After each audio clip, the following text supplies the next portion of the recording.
Hello, good evening, everyone.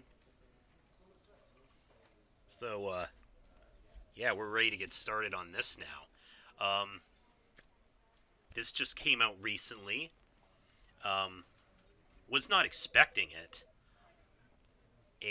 Pretty much an updated and expanded version of the Stanley Parable, which, if you recall, I did a few years back, and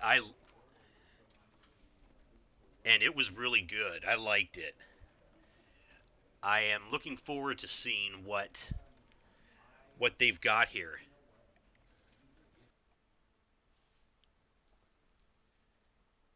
To see what this new version adds to it.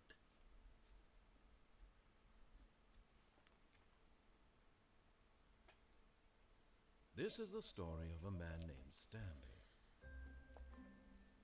Stanley worked for a company in a big building where he was employee number 427. Employee number 427's job was simple. He sat at his desk in room 427 and he pushed buttons on a keyboard. Orders came to him through a monitor on his desk, telling him what buttons to push, how long to push them, and in what order. This is what employee 427 did every day. Those orders on the every keyboard, month though. of every year.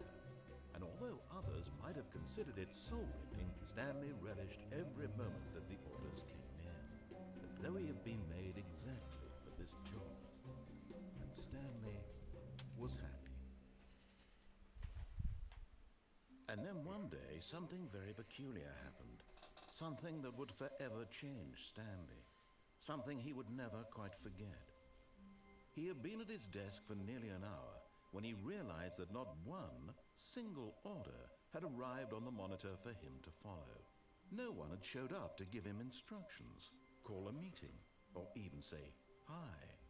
Never in all his years at the company had this happened, this complete isolation.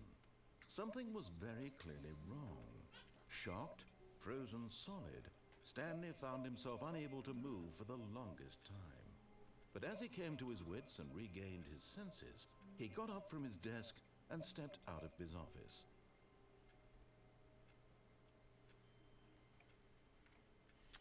Okay, we are now in control.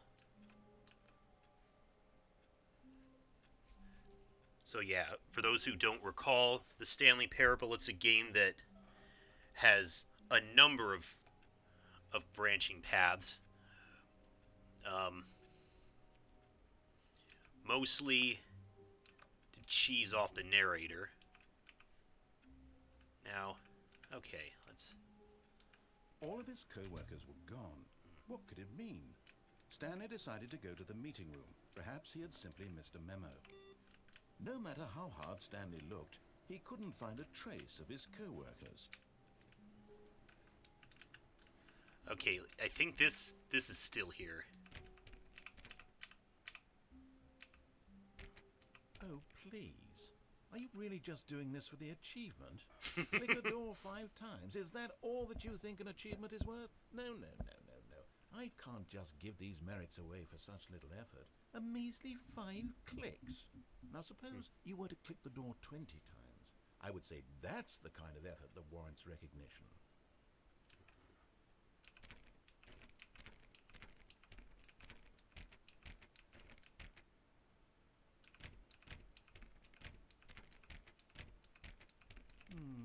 I have to say, I'm still not feeling the satisfaction of witnessing true effort for a noble cause. Perhaps 50 clicks will do it. Yes, almost certainly 50 clicks. 50? Okay. Now, I think this feels different. And I do know this narrator is a mountain of snark. As you derail his story. No, I'm still not feeling it. I want this achievement to have meant something. It has to be a true reward for valiant effort. I want to see some hustle, Stanley. I want to see commitment, a willingness to go all the way, no matter what the cost. Why don't you go put 20 clicks into door number 417? 417. Where's that at?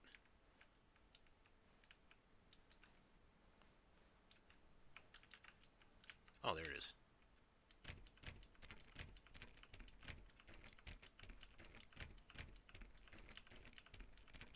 Oh, great. Now, go click a few times on door 437.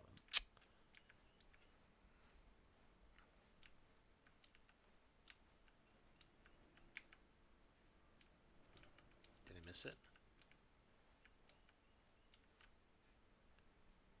Where's...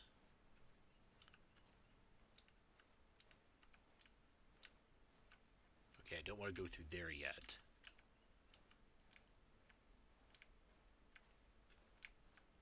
437.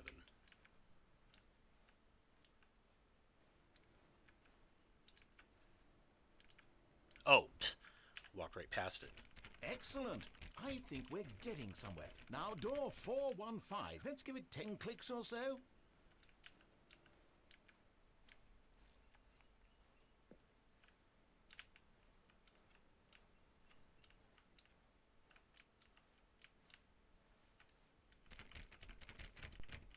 Now, back to door number 437.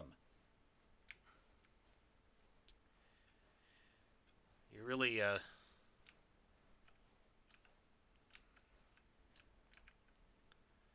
Let's see. How about you click on, well, I don't know, the copy machine? All right, back to room 417. I'm really feeling it now. I think Oh we're my getting God. somewhere. We better be.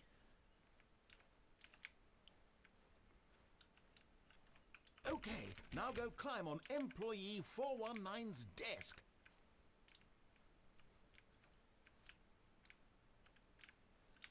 Yes! This is great! You're putting it all on the line, Stanley. I like that. All right, let's keep it up. Go give me a few clicks on door 416.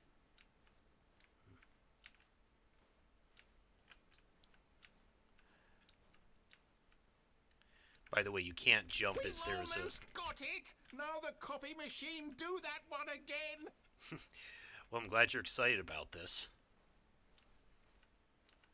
But yeah, you can't jump in this game, as the achievement that just showed up reminded me. Finish it off, Stanley! 5 clicks on door 430! Yes! We did it! Oh, wow. That felt amazing. Oh, you really earned it, Stanley. Nothing could hold you back. Yes, I'm very proud of how far we've come today. Just think, only a few minutes ago you believed an achievement was worth 5 little clicks. Really now, what were you thinking? Now, yeah. When Stanley came to a set of 2 open doors, he entered the door on his left.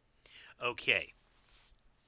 Like I said, we can choose to derail the story if we want to, which honestly is where the real fun of this is going to come in. So for right now, I think I'm just going to follow his instructions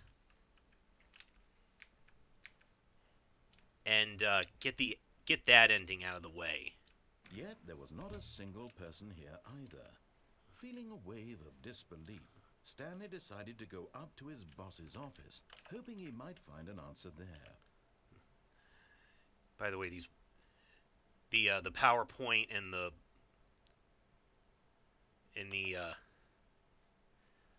whiteboards have some amusing things on them. What do people want? Things, happy feelings, which is crossed out. Violet James, you're fired. Money, more money. Things, but with money to buy more things. Graphs about things and money. We have our new product. The stock market is somewhere here, colored in segment. Stripes. Requires more secondary research. Target demographics, teenagers. What's hot? Profits. Bi-quarterly post review. We need less reviews. More is crossed out. 402 and 405 want to get rid of the death sport portion in the primary review schedule. Excuse me? But I think that's a stupid idea. More water coolers, more water cooler heaters. Charts need to be more hip to appeal to teenage demographic. Find teenagers to put in teenage demographic. Big net, some sort of child trap. Talking about death sport and teenage demographic. They got... Is Monokuma behind all of this? Size of demographic. A lot of percent. Throw something in the ideas bin. No more bins. Renaming of the ideas. And firing of me.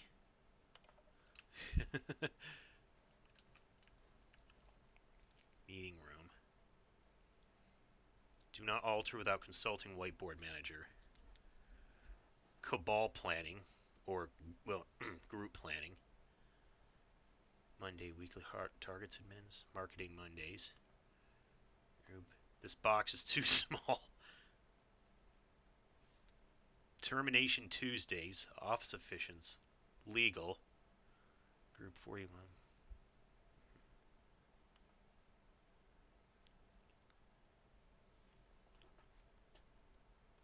IT department. We're broke Wednesdays. Financial panic meeting. Boss's inspection. 8-bird. Mergers. Ideas and development. Pre-review of weekly review. Friday weekly review. Pranking floors meeting. What to do about 432. Don't tell 432 about the meeting. Office party.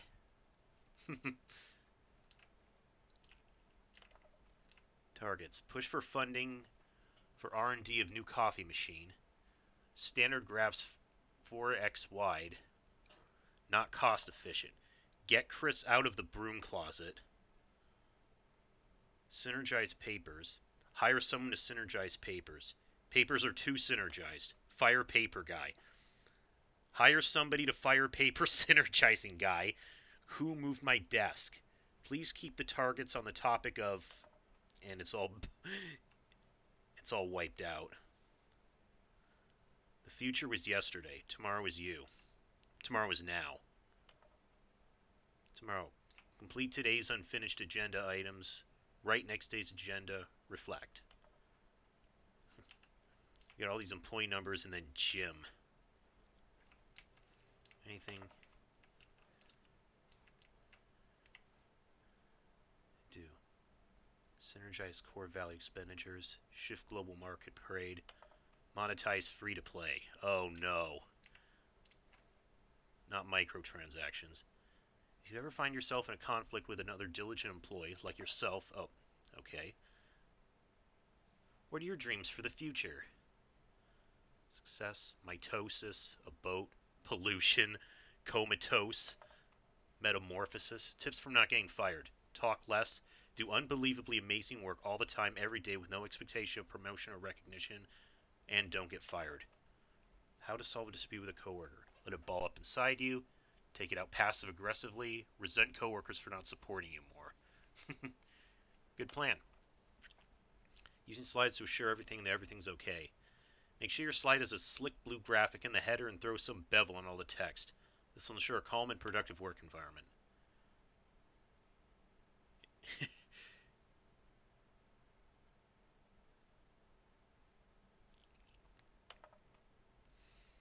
Number of slides on the slide. Charts, slides, charts, and slides.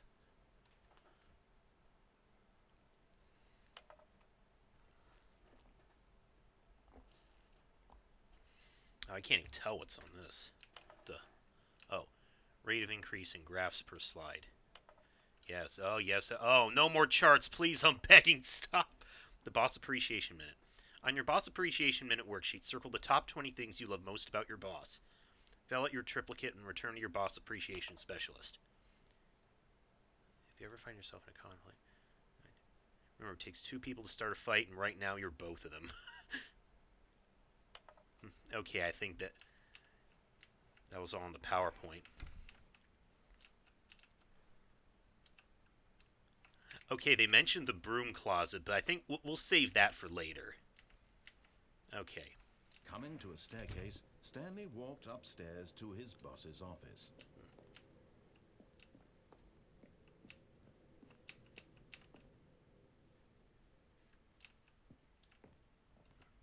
Executive bathroom. Whoa. Oh, fancy. Oh.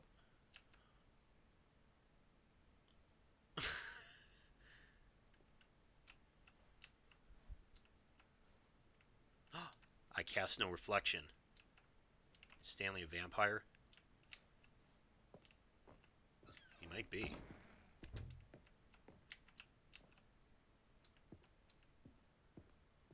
Stepping into his manager's office, Stanley was once again stunned to discover not an indication of any human life. Shocked, unraveled, Stanley wondered in disbelief who orchestrated this. What dark secret was being held from him? What he could not have known was that the keypad behind the boss's desk guarded the terrible truth that his boss had been keeping from him.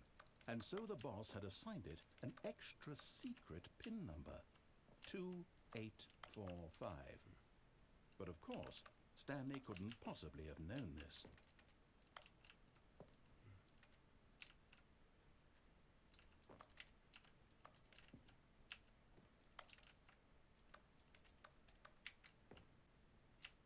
Stanley just sat around twiddling his thumbs. Trying to input anything on the device was useless, since he could never possibly know that the combination was 2845.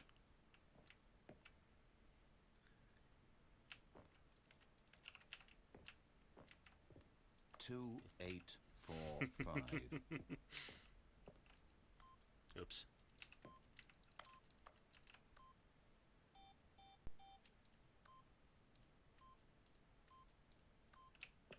Yet incredibly, by simply pushing random buttons on he the gets keypad, he gets Stanley real happened to input whoa. the correct code by sheer luck. Amazing. He Okay, stepped that's into the definitely newly different. opened passageway.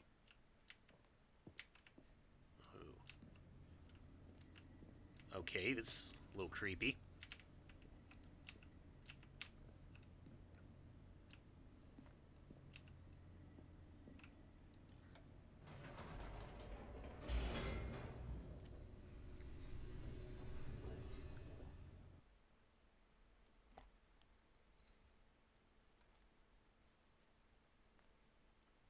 Descending deeper into the building, Stanley realized he felt a bit peculiar. It was a stirring of emotion in his chest, as though he felt more free to think for himself, to question the nature of his job. Why did he feel this now, when for years it had never occurred to him? This question would not go unanswered for long.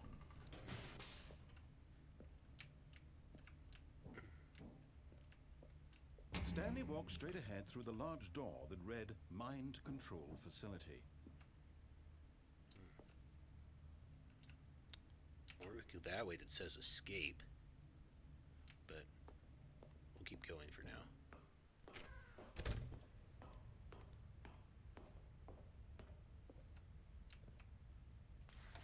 The lights rose on an enormous room packed with television screens. What horrible secret did this place hold? Stanley thought to himself. Did he have the strength to find out?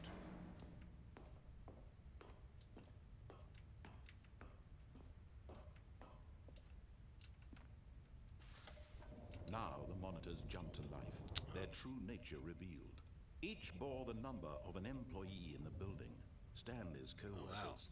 The lives of so many individuals reduced to images on a screen, and Stanley, one of them, eternally monitored in this place where freedom meant nothing.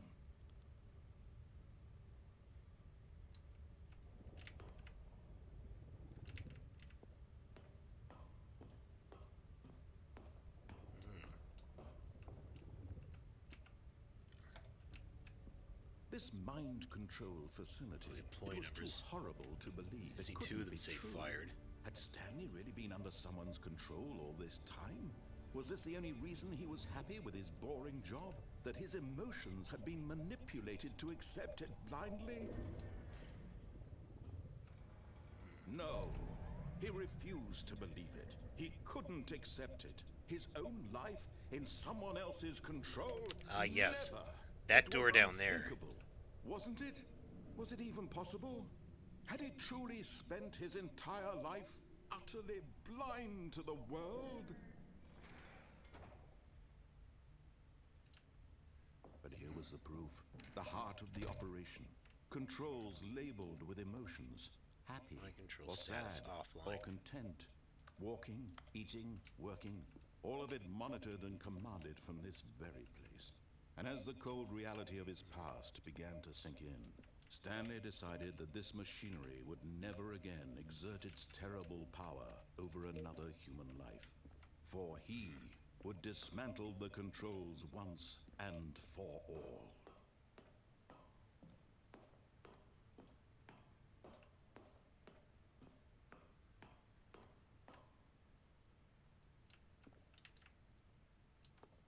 Oh, wait, what?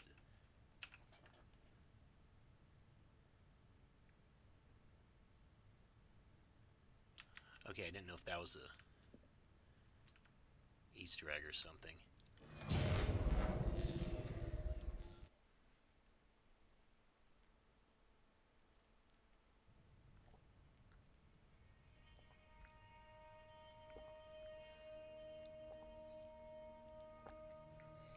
Blackness and a rising chill of uncertainty. Was it over? Yes. He had won. He had defeated the machine, unshackled himself from someone else's command. Freedom was mere moments away. And yet, even as the immense door slowly opened, Stanley reflected on how many puzzles still lay unsolved. Where had his co-workers gone? How had he been freed from the machine's grasp? What other mysteries did this strange building hold? But as sunlight streamed into the chamber, he realized none of this mattered to him, for it was not knowledge or even power that he had been seeking, but happiness. Perhaps his goal had not been to understand, but to let go. No longer would anyone tell him where to go, what to do, or how to feel. Whatever life he lives, it will be his. And that was all he needed to know. It was perhaps the only thing worth knowing. Stanley stepped through the open door. And ironically, this is the ending he gets by Stanley doing felt exactly the what he's cool being breeze told. upon his skin, the feeling of liberation, the immense possibility of the new path before him. This was exactly the way, right now, that things were meant to happen. And Stanley was happy.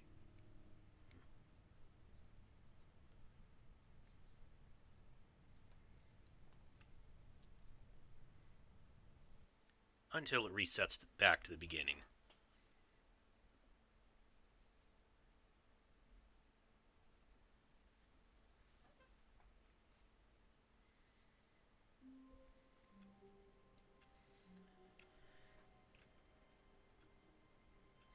Okay. Um, One thing we can do is, so now we can start over and try a different path. And one thing we can do But Stanley is just, simply couldn't handle the pressure. What if he had to make a decision? What if a crucial outcome fell under his responsibility? He had never been trained for that. No. This couldn't go any way except badly. The thing to do now, Stanley thought to himself, is to wait. Nothing will hurt me. Nothing will break me. In here I can be happy forever. I will be happy. Stanley waited. Hours passed, then days. Had years gone by? He no longer had the ability to tell. But the one thing he knew for sure, beyond any doubt, was that if he waited long enough, the answers would come. Eventually, someday, they would arrive. Soon, very soon now, this will end. He will be spoken to. He will be told what to do. Now it's just a little bit closer. Now it's even closer. Here it comes.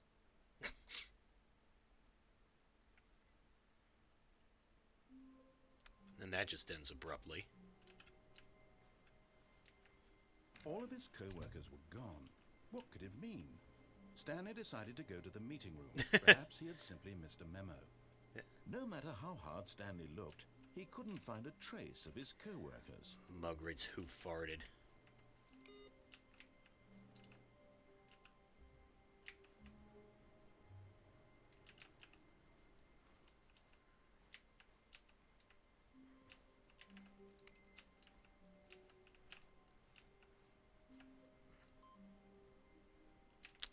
Oh yes, these ones that say awaiting input. I'll have to keep those in mind.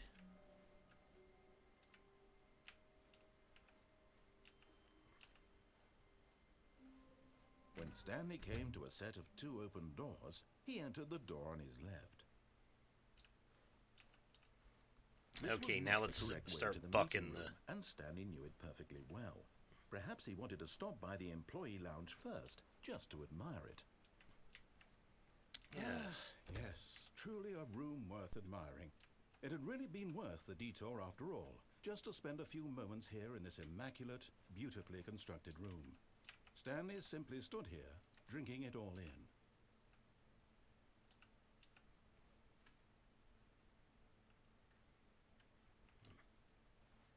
Yes, really, really worth it being here in the room.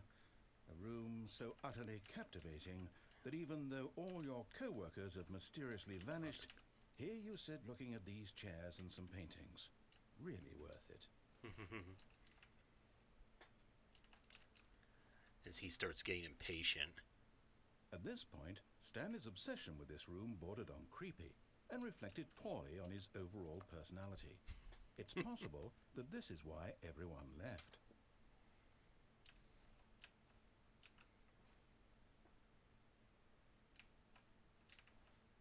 Stanley sat around waiting for more dialogue, but when a long time had passed and there was no more, he decided that the game was trying to send him a message.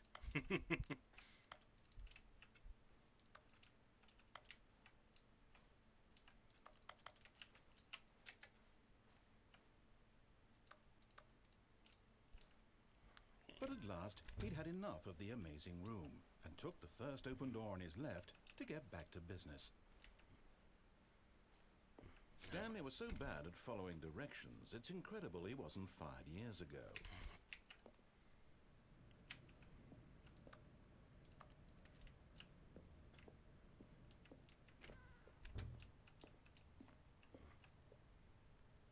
Do not jump from the cargo lift while it's in motion. Will cause death. Penalty for misuse of cargo lift, $1,000. Penalty for jumping off the cargo lift, $5,000. YOLO! But in his eagerness to prove that he is in control of the story and no one gets to tell him what to do, Stanley leapt from the platform and plunged to his death. Good job, Stanley. Everyone thinks you are very powerful.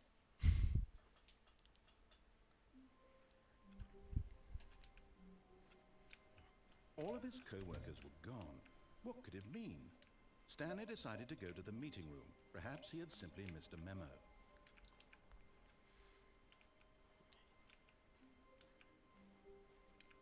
When Stanley came to a set of 2 open doors, this was not the correct way to the meeting room, and Stanley knew it perfectly well.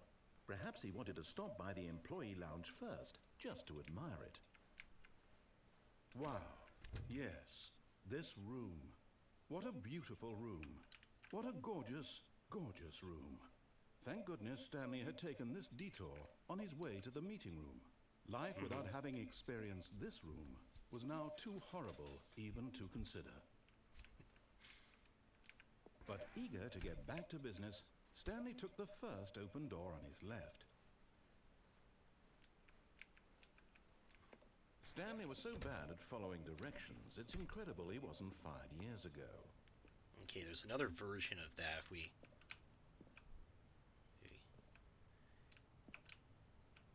have to get on the lift and immediately... Oh, well, there we go. Look who's got cold feet. Sorry to break it to you, Stanley, but that lift isn't coming back. You'd best either get comfortable right here on this platform, or test your luck by jumping to the floor below. You know what? Looking at it now, it's not that far to the bottom floor. I bet you can make it.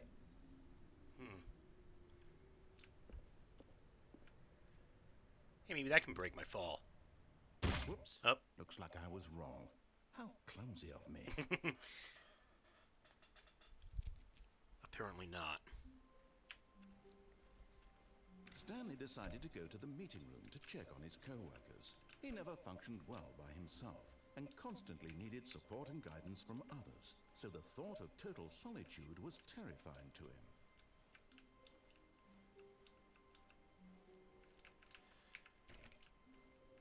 When Stanley came to a set of 2 open doors, he entered the door on his left.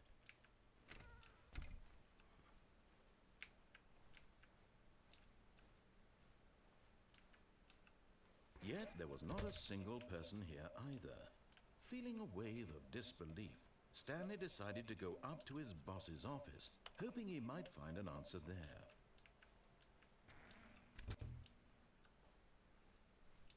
Coming to a staircase, Stanley walked upstairs to his boss's office. Okay, there's another. Again, if I.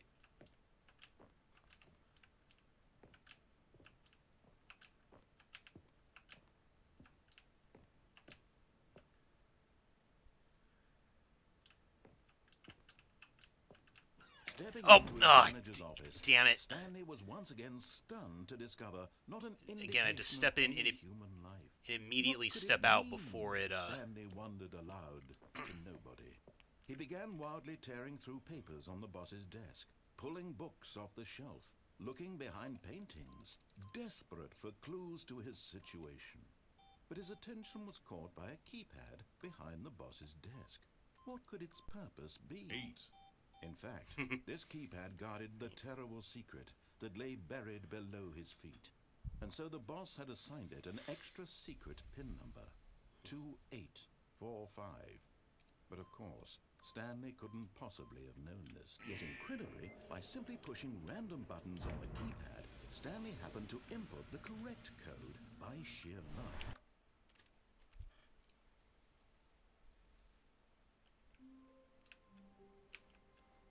All of his co-workers were gone. What could it mean? Yeah, try Stanley that decided again. to go to the meeting room. Perhaps he had simply missed a memo.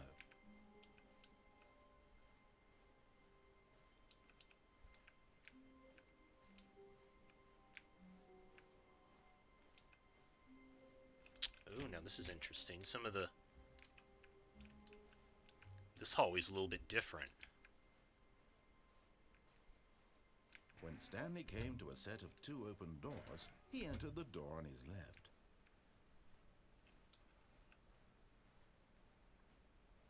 Yet there was not a single person here either. Feeling a wave of disbelief, Stanley decided to go up to his boss's office, hoping him coming to a staircase. Stanley walked upstairs to his boss's office.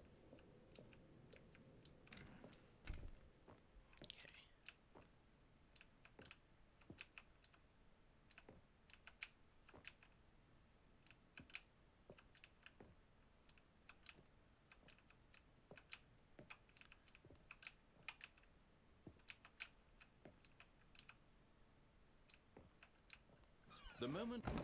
There we go.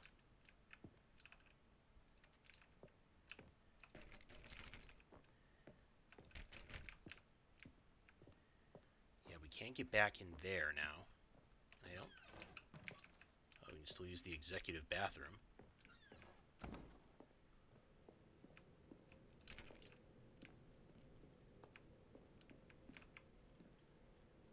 We can still go to the basement, but... that initiates another one.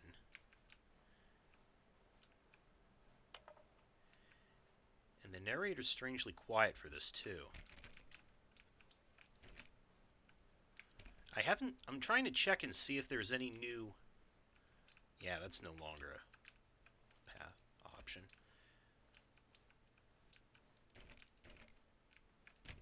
There are supposed to be new paths in this version, which I haven't seen yet. By the way, is this still... No. Down. The awaiting input things. Okay, but if you come all the way back here, yeah, this is open now.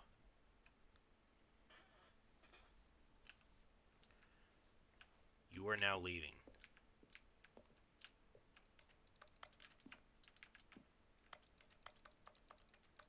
No elevator? Guess we gotta take the stairs.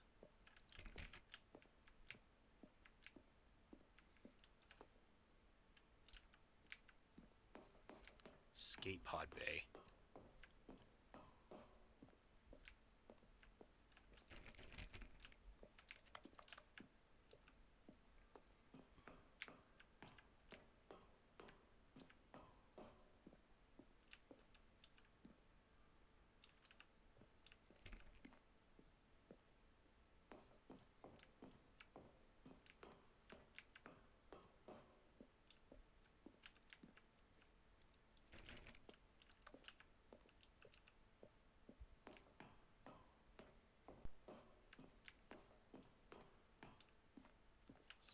Quite a climb, though.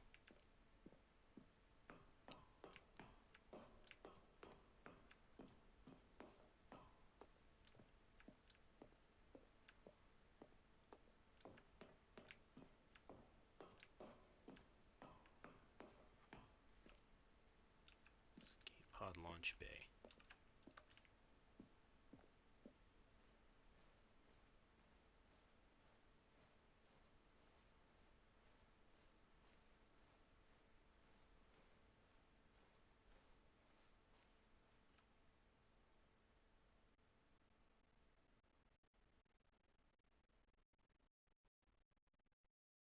Yeah, and then that one still just abruptly ends. No further commentary from the narrator or anything. All of his co-workers were gone. What could it mean? Stanley decided to go to the meeting room. Perhaps he had simply missed a memo. No matter how hard Stanley looked, he couldn't find a trace of his co-workers.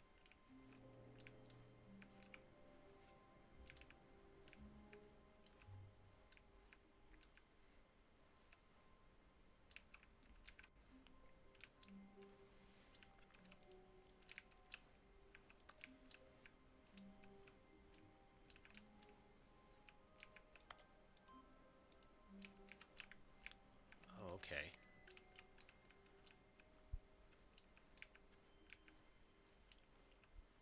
I think that changes to different computers each time.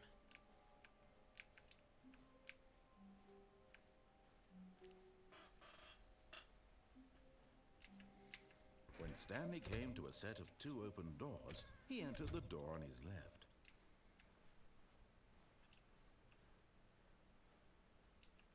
Yet there was not a single person here either. Feeling a wave of disbelief, Stanley decided to go up to his boss's office. Hoping he might come into a staircase, Stanley walked upstairs to his boss's office. Okay, downstairs then?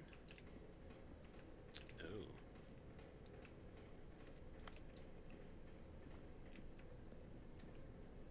But Stanley just couldn't do it.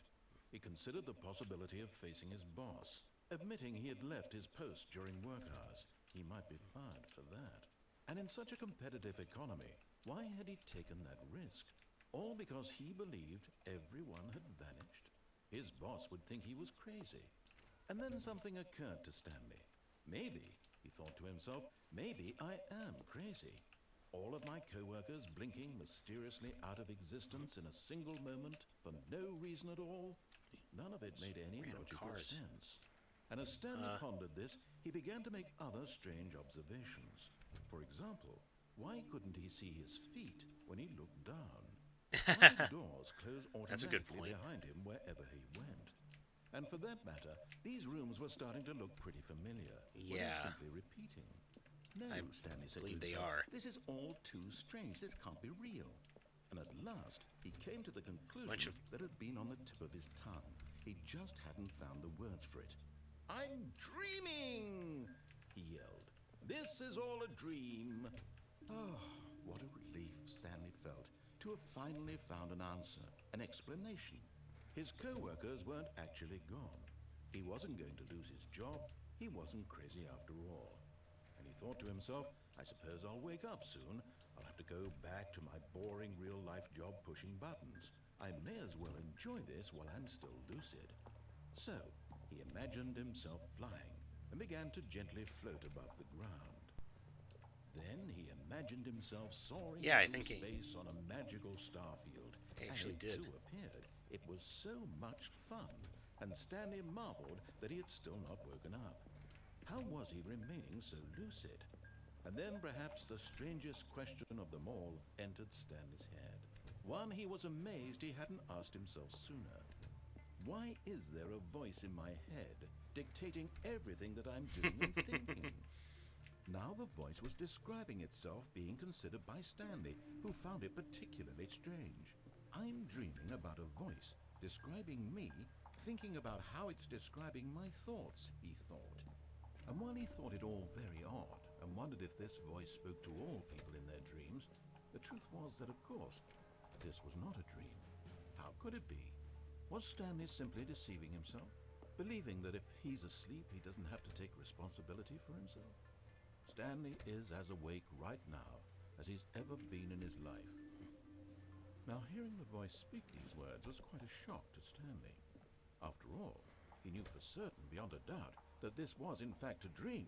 Did the voice not see him float and make the magical stars just a moment ago? How else would the voice explain all that? This voice was a part of himself too. Surely, if he could just... He would prove it. He would prove that he was in control, that this was a dream. So he closed his eyes gently, and he invited himself to wake up. He felt the cool weight of the blanket on his skin, the press of the mattress on his back, the fresh air of a world outside this one. Let me wake up, he thought to himself. I'm through with this dream. I wish it to be over. Let me go back to my job. Let me continue pushing the buttons. Please, it's all I want. I want my apartment, and my wife, and my job. All I want is my life exactly the way it's always been. My life is normal. I am normal. Everything will be fine. I am okay. Okay. Stanley began screaming. Please, someone wake me up. My name is Stanley. I have a boss. I have an office. I am real. Please, just someone tell me I am real. I must be real. I must be. Can anyone hear my voice? Who am I? Who am I? And everything went black.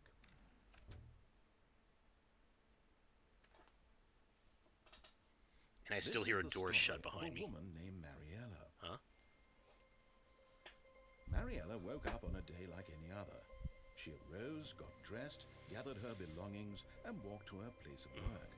But on this particular day, her walk was interrupted by the body of a man who had stumbled through town talking and screaming to himself, and then collapsed dead on the sidewalk. And although she would soon turn to go call for an ambulance, for just a few brief moments, she considered the strange man. He was obviously crazy. This much she knew. Everyone knows what crazy people look like. And in that moment, she thought to herself how lucky she was to be normal. I am sane. I am in control of my mind. I know what is real and what isn't. It was comforting to think this, and in a certain way, seeing this man made her feel better. But then she remembered the meeting she had scheduled for that day, the very important people whose impressions of her would affect her career, and by extension, the rest of her life. She had no time for this, so it was only a moment that she stood there, staring down at the body. And then she turned and ran.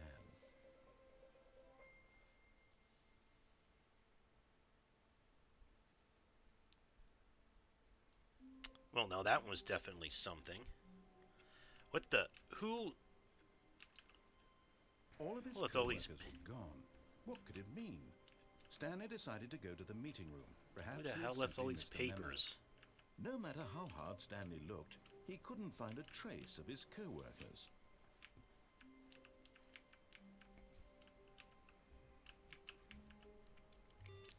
Was Jim playing with the copier again?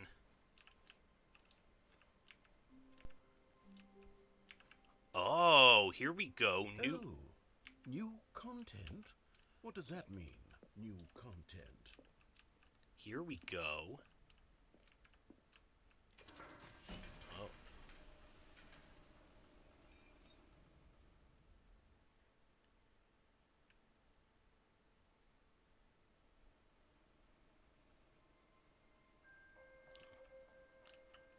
What is this, the... Hello, and thank you for playing the Stanley Parable What the hell? Ultra Deluxe.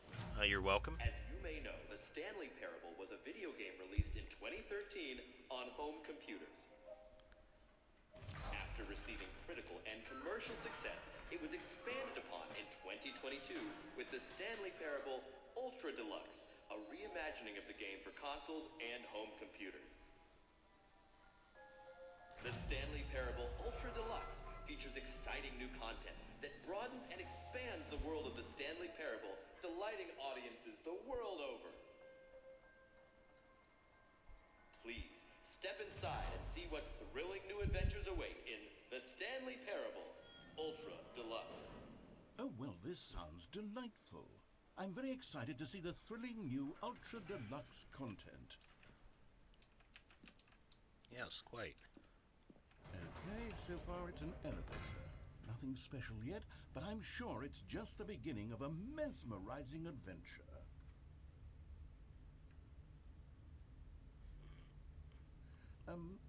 Is it broken?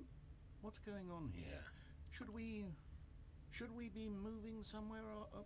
Oh, I don't see a button, okay. All right, finally, at long last, it's on to the new content. I've never been more ready. Let's do it.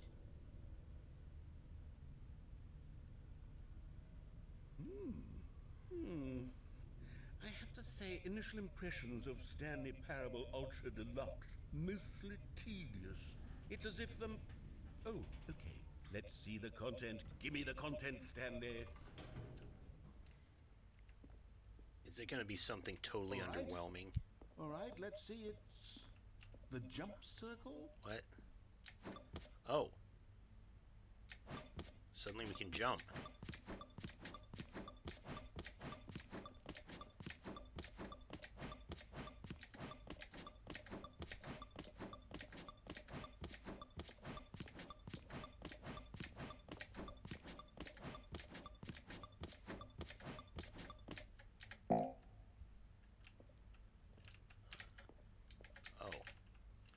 Okay.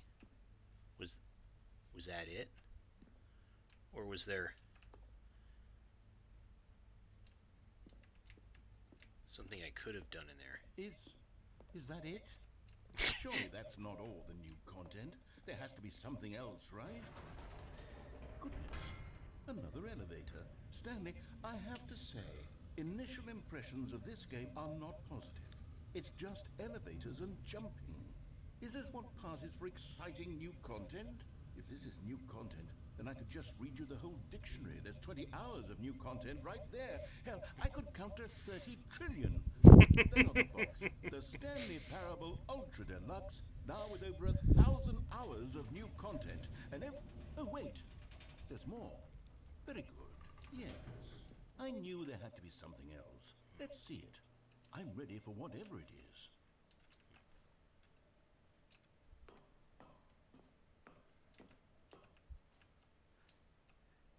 That's it? Oh, you've got to be kidding Oh my me. God, Is it, Stanley? they're taking the This is what piss. happens when greedy video game developers with no respect for their fan base rush a cheap expansion to market for no reason other than to make an easy dollar. Oh And my don't get goodness. me started on the level of craftsmanship that's gone into it. In fact, I'm looking right now at the game's achievements, and it's hard to believe one of them actually says, "Test achievement, please ignore." What quality assurance department signed off on this? I'm infuriated and I'm offended, and I intend to find these people on Twitter and hold them personally accountable. It's my fault, Stanley. I built up too much anticipation around the new content, I'm afraid. It could never have lived up to such expectations. If you're still with me, why don't we just reset the game, and we'll try to get back to what the Stanley Parable is really about. No frills, no gimmicks. Just you and me having a great time together like always. What do you say, friend?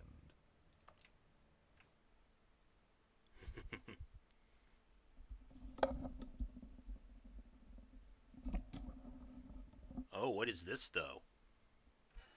This is...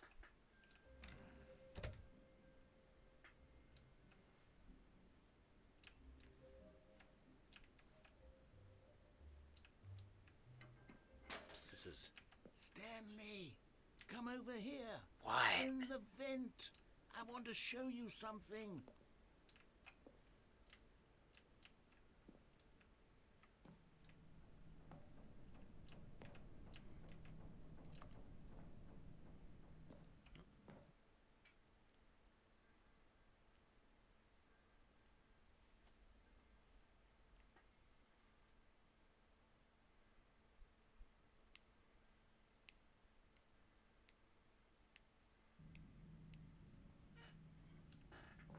Okay, you remember how cheap and unsatisfying the new Ultra Deluxe content turned out to be? Well, it got me thinking about the past and how much better the Stanley Parable used to be.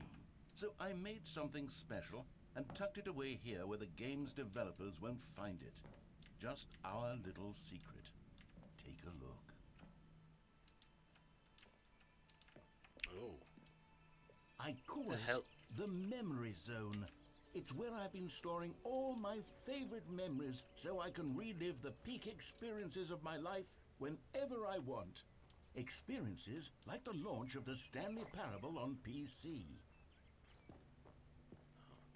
I feel like, should we be looking at this yet, or should we have gone for the other, like, the other ones from the main game first?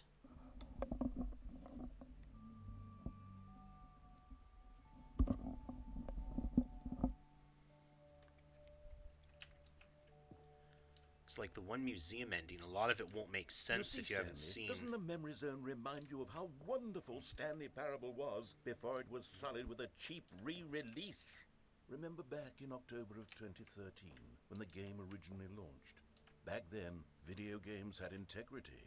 Back then, it all meant something. Oh, the waste.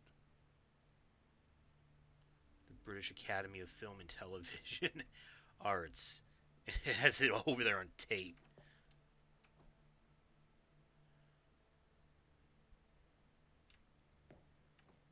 Ah, yes.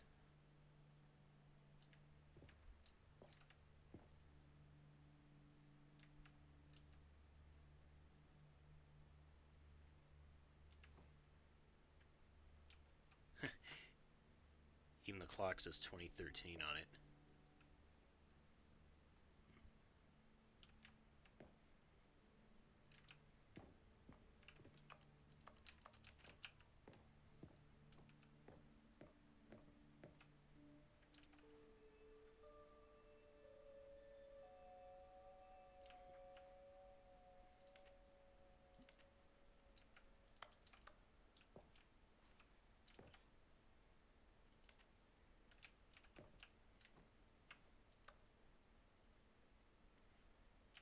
Oh yeah, the the achievements from that one.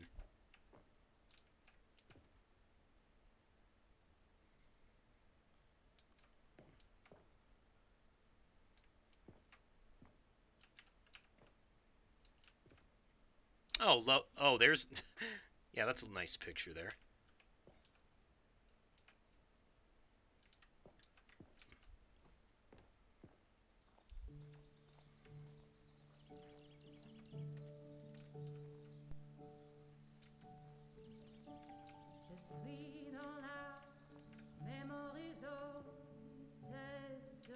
And over here is where I keep reviews of the Stanley Parable. Like this stunning triumph of games journalism, 10 out of 10 from Destructoid.com.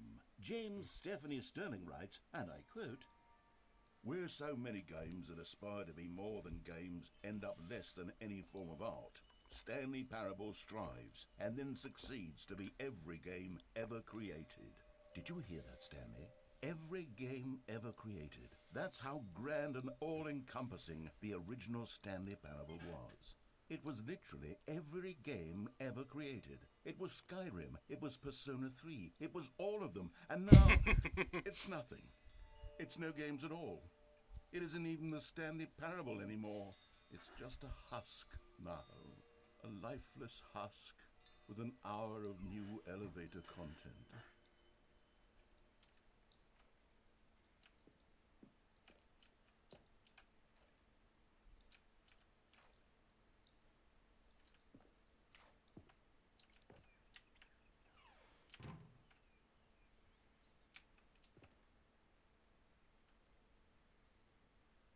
Oh, yeah. Damn it, I feel like I should have done this last.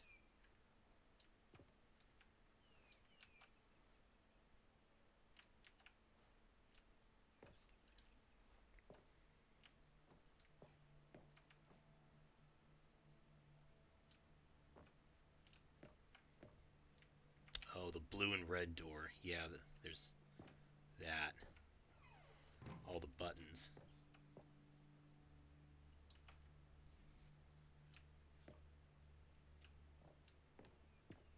Here's another moving passage, this time from GameSpot.com. The Stanley Parable is both a richly stimulating commentary on the nature of choice in games, and one that offers some of the most enjoyable, surprising, and rewarding choices I've ever been confronted with in a game. 9 out of 10. Don't you get it, Stanley? The game was perfect. It didn't need anything else. It didn't need new content. It just needed to be left alone, to spend the rest of time collecting dust in the hallowed hall of beloved video game memories. Although it, like the last review, it doesn't actually say that, but...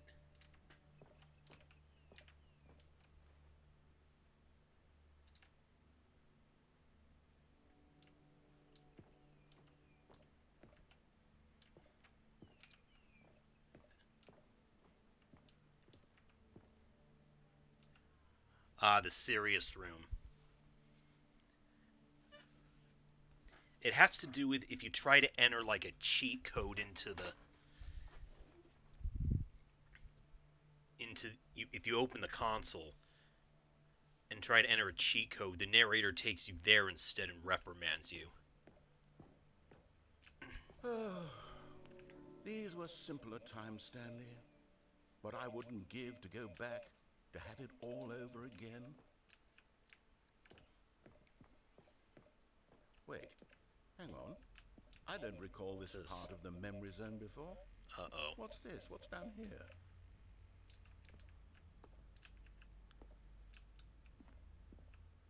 Oh. Oh no. Oh God, no. Stanley, it's a collection of reviews from Steam, the online video game distributor. I haven't looked at these in years. I can't even imagine what's been collecting down here. Surely these reviews were glowing as well, weren't they?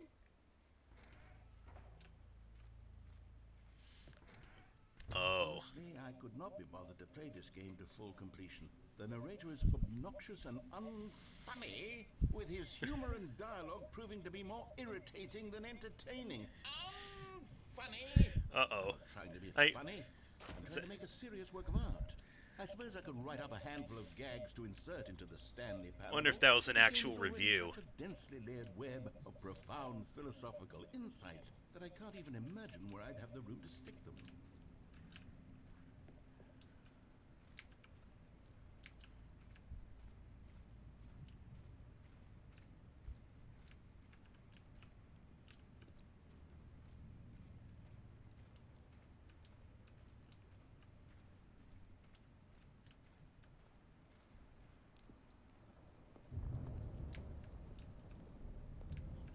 Okay, let's see what this one says. While the idea for the game is good, for someone who prefers non-linear games, this preachiness gets annoying fast. Preachy? Stanley, I'm not preachy, am I?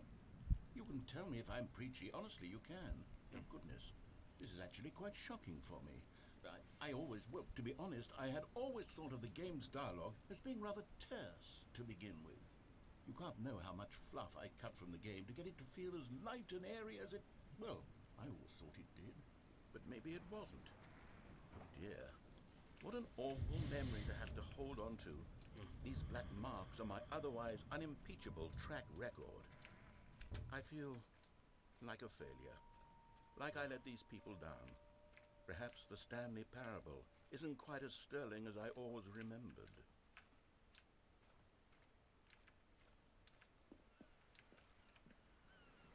What's this one got to say? You constantly have to stop doing anything so the narrator can catch up with his long-winded explanations of what's happening. I wish there was a skip button. A skip button? Well, yes. Yes, I think we can do that. If I'm truly too preachy, then maybe letting you skip ahead for just a moment, surely it couldn't hurt. Not if it means we can strike these negative reviews from the record. Only positive reviews of the Stanley Parable. That's my motto today, and it's always been my motto. I'd do anything for the customer, Stanley. Yes, a skip button we shall have.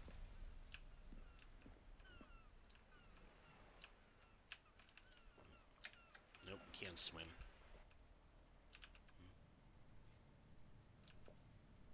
Who's this? And here it is. Go ahead and give it a shot. I'll pop you forward in time so that the second my incessant droning starts to bore you, with just the push of a button, you'll have zipped right past it. It's what the players have been asking for, and I'm very proud to have delivered. No more listening to me rambling on. Oh,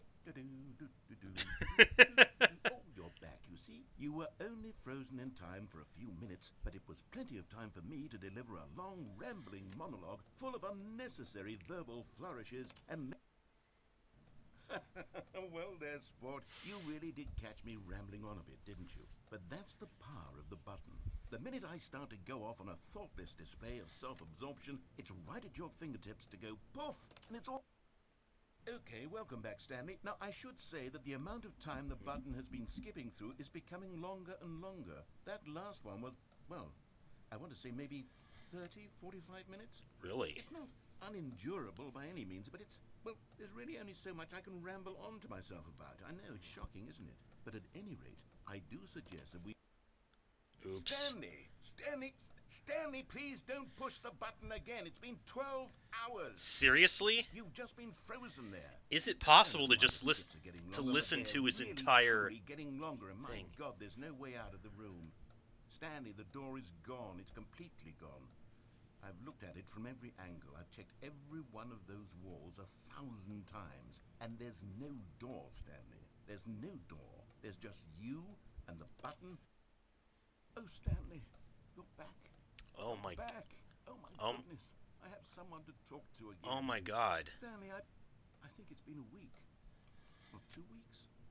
I've been sitting here all that time. Just sitting here. Not a single person to speak with. And you'd think that that's just how it's always been, right? Me talking and you saying nothing. Would you think that it's exactly the same as always? Doesn't that feel like what we've already been doing? Me just talking? But it isn't, Stanley. It isn't the same... Oh, hello. It's you. You're here again. Welcome. I have had time to think about you and about us and about everything we've been through. I've had so much time, I stopped keeping track after a year. Have you ever sat down in one place and not moved for one entire year? Let me describe it for you. To begin with, there is only regret. There is only the turning wheel of missed... I am kind of feeling bad for him, though.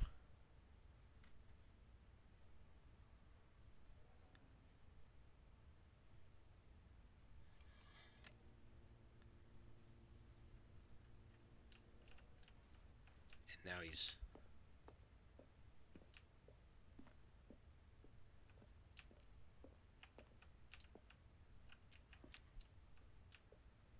a ladder? Or a step ladder?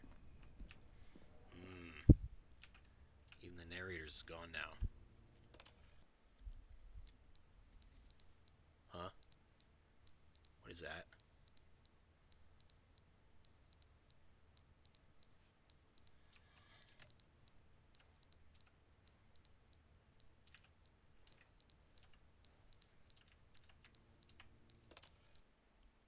But they didn't understand the game was never meant to be funny. It was meant he's to have back. a point. It was meant to speak to the human condition. But where are the jokes? Where are the jokes? They bemoaned, they screamed, they gnashed their teeth and said, entertain us. It wasn't enough. They had to leave a pathetic little thumbs-down review and make all of their pitiful demands. But then, he's talking too much, they said. First, he didn't entertain us, now he won't shut up. It's the inconsistency, it's the lack of accountability. It's the unwillingness to examine with an uncompromising heart the...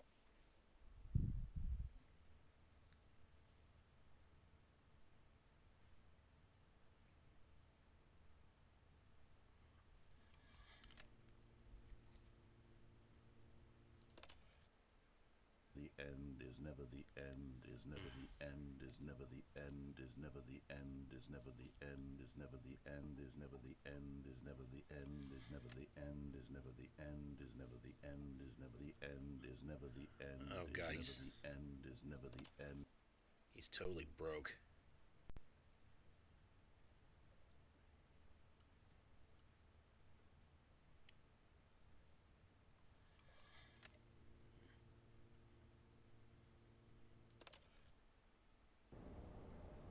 Oh shit.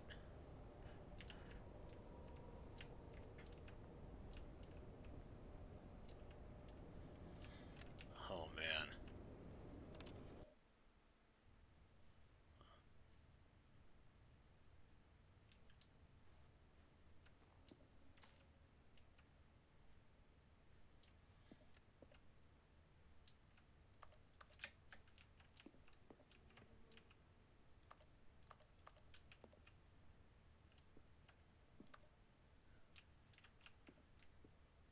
I don't like what that thing is.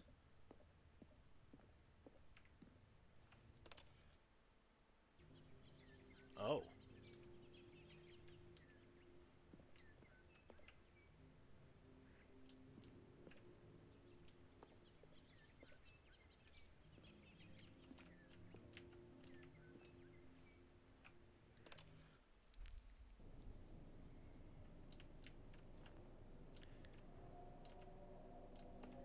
And it's all trashed again.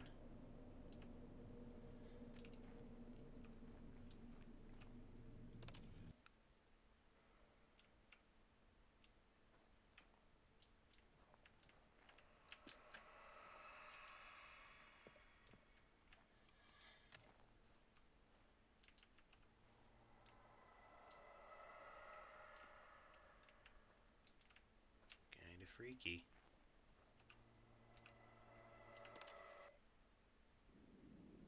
Oh, damn.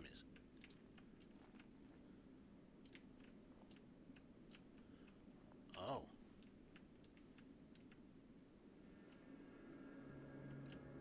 Yeah, I guess the button's broken, though. We finally out of here, though.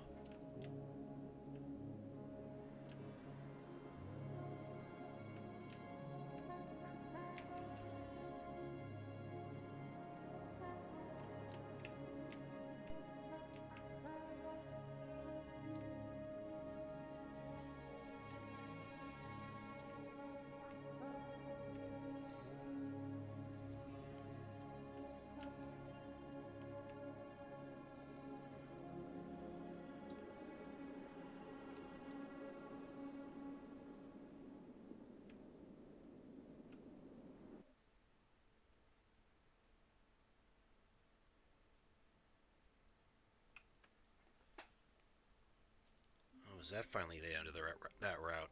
Yeah, I guess it was.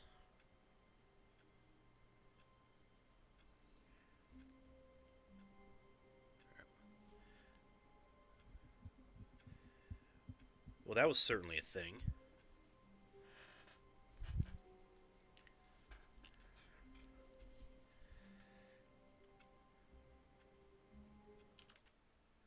Okay, but give me a second.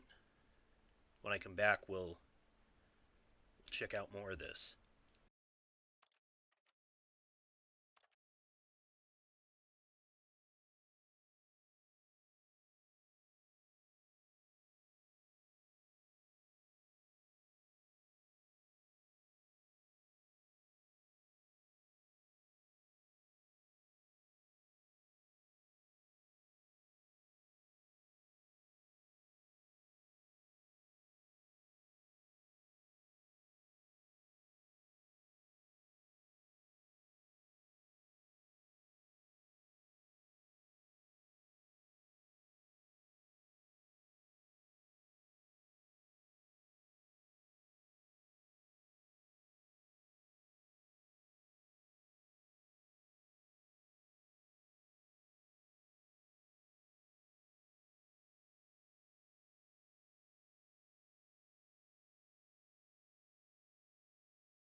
Okay.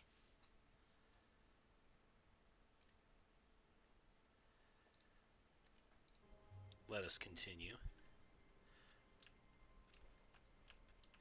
All of his co-workers were gone. I What did could look it mean? ahead Stanley decided to bit. go to the meeting room. A Perhaps he bit. had simply missed a memo. And it seems there are going to be... Oh, new content. Well now. Let's, When I'm gonna Stanley hold came off to on that set for a of two moment. open doors, he entered the door on his left. Go This way. was not the correct way to the meeting room, and Stanley knew it perfectly well. Perhaps he wanted to stop by the employee lounge first, just to admire it. The lounge was sublime, a work of art. What was it about this room that called so deeply and so personally to Stanley? Its grace? Its subtle charm? No. Stanley knew it was something deeper, something darker.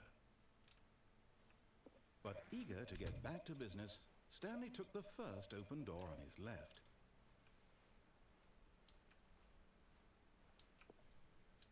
Stanley was so bad at following directions, it's incredible he wasn't fired years ago. Look, Stanley, I think perhaps Alright, we've this gotten time off we'll... on the wrong foot here. I'm not your enemy, really, I'm not. I realize that investing your trust in someone else can be difficult, but the fact is that the story has been about nothing but you all this time. There's someone you've been neglecting, Stanley. Someone you've forgotten about. Please, stop trying to make every decision by yourself. Now, I'm not asking for me, I'm asking for her. Her. This is it, Stanley. Your chance to redeem yourself. To put your work aside. To let her back into your life. She's been waiting. That's her, Stanley. You need to be the one to do this. To reach out to her. If you can truly place your faith in another, then pick up the phone.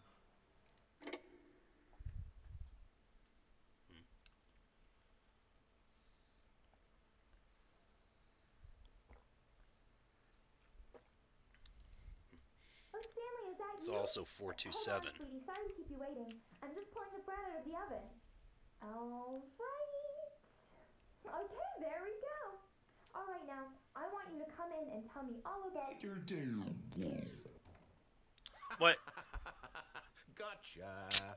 Oh, come on. Really, narrator? Did you actually think you had a loving wife who'd want to commit their life to you? I'm trying to make a point here, Stanley. I'm trying to get you to see something. Come inside. Let me show I you feel what's called really out. going on here. Can I... Sorry, but you're in my story now. Oh.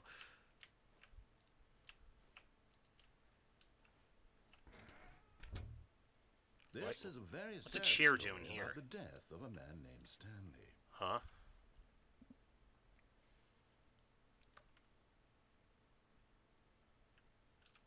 Stanley is quite a boring fellow. He has a job that demands nothing of him, and every button that he pushes is a reminder of the inconsequential nature of his existence.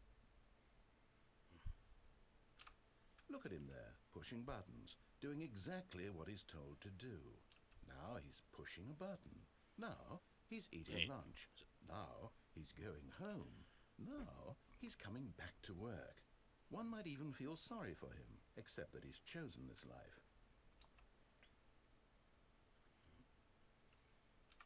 But in his mind, in his mind he can go on fantastic adventures. From behind his desk, Stanley dreamed of wild expeditions into the unknown, fantastic discoveries of new lands. It was wonderful, and each day that he returned to work was a reminder that none of it would ever happen to him.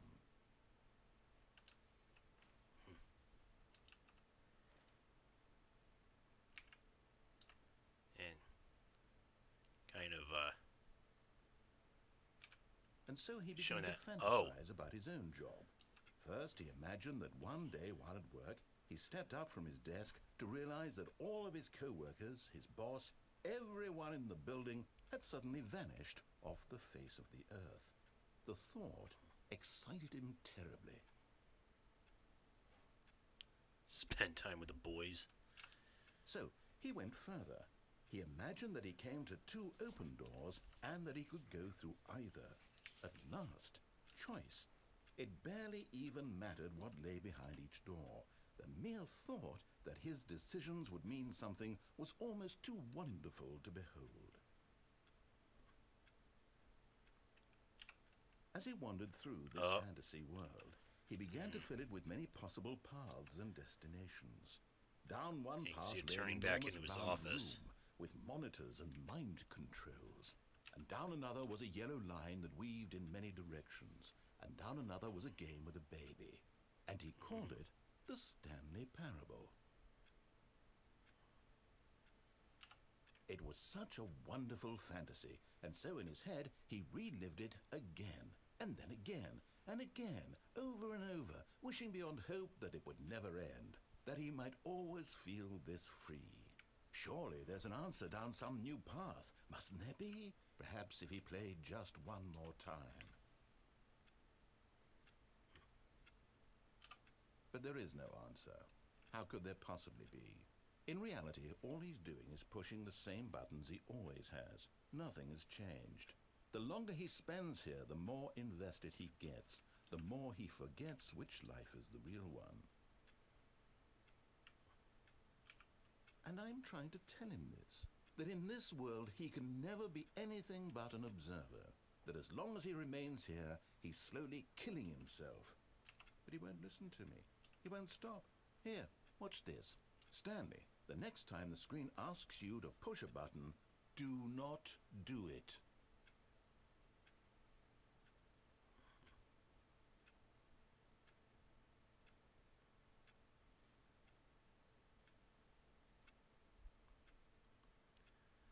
Pretty sure on this one you have to, though. You see? Can he just not hear me? How can I tell him in a way that he'll understand that every second he remains here, he's electing to kill himself? How can I get him to see what I see? How can I make him look at himself?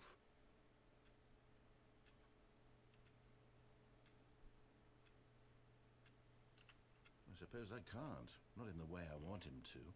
But I don't make the rules. I simply play to my intended purpose, the same as Stanley.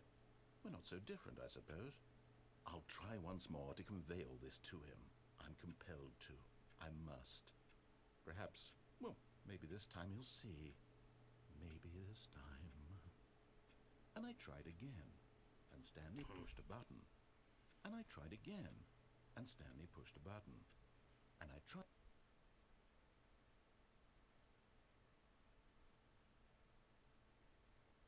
Okay, well. The narrator was a bit more of a jerk in that one.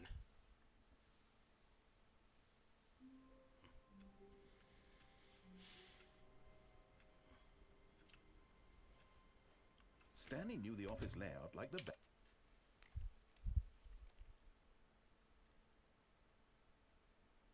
I'm going to try something for a second.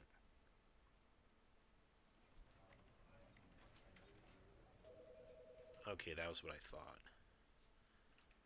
I wasn't sure, but I thought beating the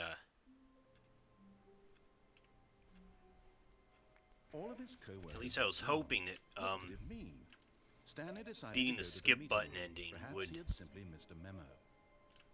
No matter how hard Stanley looked, he couldn't find a trace of cause his the narrator to co-workers. change the title screen, though.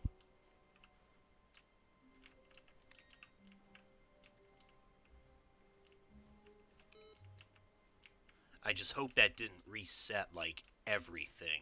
Is there a... No.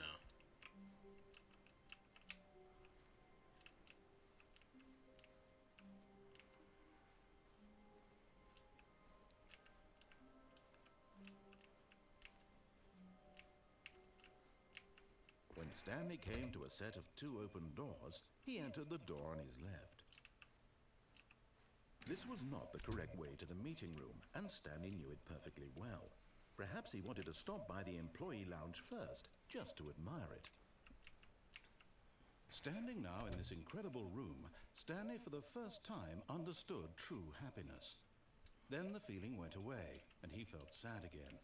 Then it came back, and lingered for a minute or two. Now it's only half there. Just a kind of, tingle.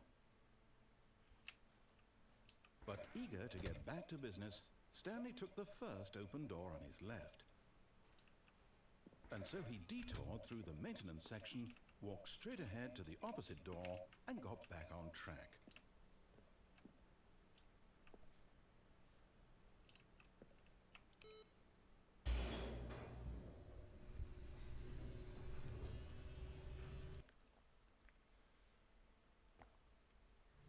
But Stanley didn't want to go back to the office.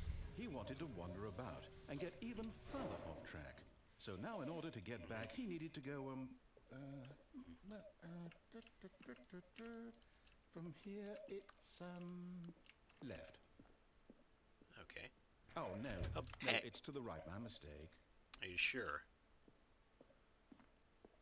No, not the right. Why would I have ever said it was to the right? What was I thinking? It's clearly... Oh dear, would you hold on for a minute, please? Now, let's see. We went down right, left, down, left, right. Yep, okay, yes. I've got it now. This story is absolutely, definitely this way. Are you sure this time? Okay. No. This is Oh, we're here. We're not supposed to be here yet. This is all Yeah. a spoiler. Come, Stanley, close your eyes. Okay. We just have to get back to oh, who am I kidding? It's all rubbish now. The whole story completely unusable. How about rather than waste my time trying to salvage this nonsense, we'll just restart the game from the beginning. And this time, suppose we don't wander so far off track, Okay, from the top.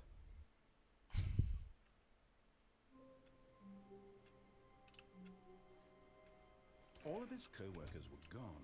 What could it mean? All right. Stanley decided to go to the meeting room. Perhaps he had simply missed a memo. From the beginning again.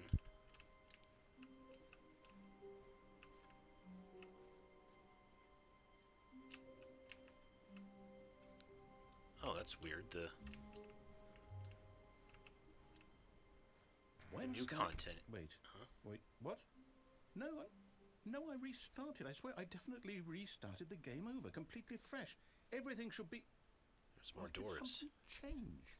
Stanley, did you change anything when we were back in that room with all the monitors? How could Did I you do that? move the story somewhere, or... Hold on. Why am I asking you? I'm the one who wrote the story. It was right Yeah. here just a minute ago. I know for sure that it's here somewhere. Okay, then. It's an adventure. Come, Stanley. Let's find the story. Okay, yeah, let's check one of these hallways. These very maze-like hallways.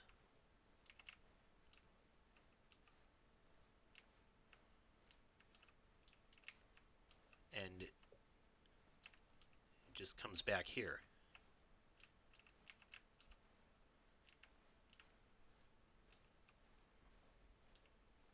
I'll say it. This is the worst adventure I've ever been on. I can promise you there definitely was a story here before. Do we need to restart the game again?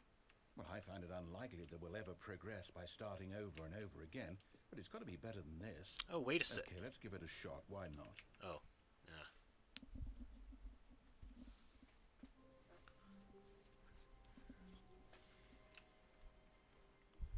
All of his co-workers were gone. What could it mean? Stanley decided to go to the meeting room. Perhaps he had simply missed a memo.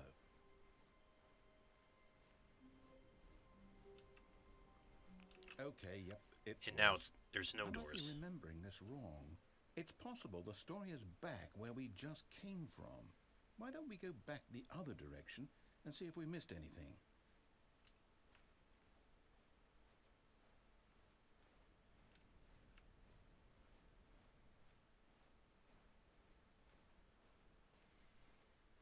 Ha! I knew Ah. we'd miss something. The story. Here it comes. No, wait. Okay, Never huh? mind. Not the This is a story. dead end. Okay, let's head back the other way and retrace our steps.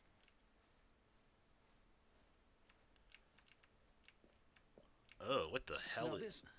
Well, I'll be honest. I don't recognize this place at all. Is this the story? I don't think so. No. I can't quite recall, but I believe my story took place in an office building. It's like something out of a horror Is game. that correct? Huh?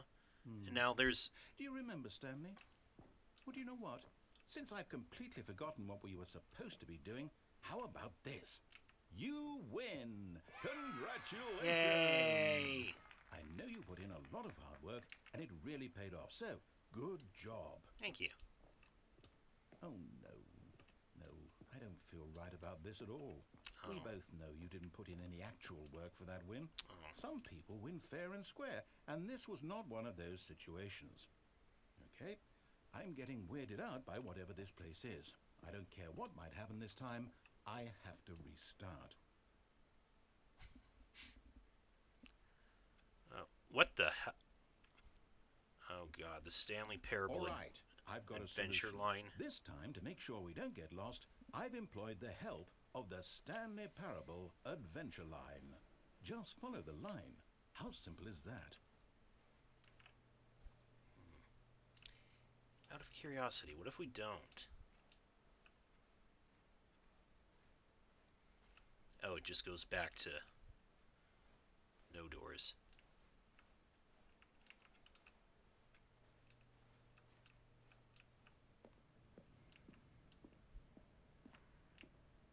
You see? The line knows where the story is. It's over in this direction. Onward, Stanley, to destiny. Though, here's a thought. Wouldn't wherever we end up be our destination, even if there's no story there? Or to put it another way, is the story of no destination still a story? Simply by the act of moving forward, are we implying a journey such that a destination is inevitably conjured into being via the very manifestation of the nature of life itself? Okay, Stanley, I need to follow this train of thought for a minute. Just stick with me. Now, we can both agree that the nature of existence is in fact a byproduct of one's subjective experience of that existence, right? Okay. Now, if my experience of your existence rests inside of your subjective experience of this office, is this office, in fact, the skeleton of my own relative experiential mental subjective construct? Whoa. Hang on. That got a bit weird back there. Well, I'd like to apologize. Not sure where I was going with all that. You know what? I think what we need right now is a bit of music to lighten the mood. Holy crap.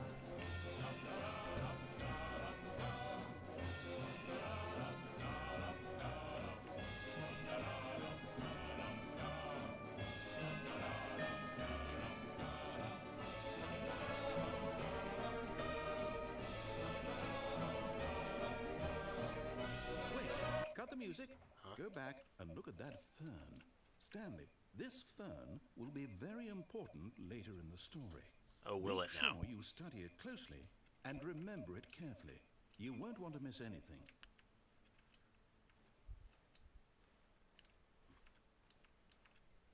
Wait, what? We're back at the office? No. Line, you do know we're looking for the Stanley Parable, right? The story? Is any of this ringing a bell? Oh, no, not again, Line. How could you have done this to us? And after we trusted you, after everything we've been through, you... Oh, I can't take this anymore. To hell with it. Restart.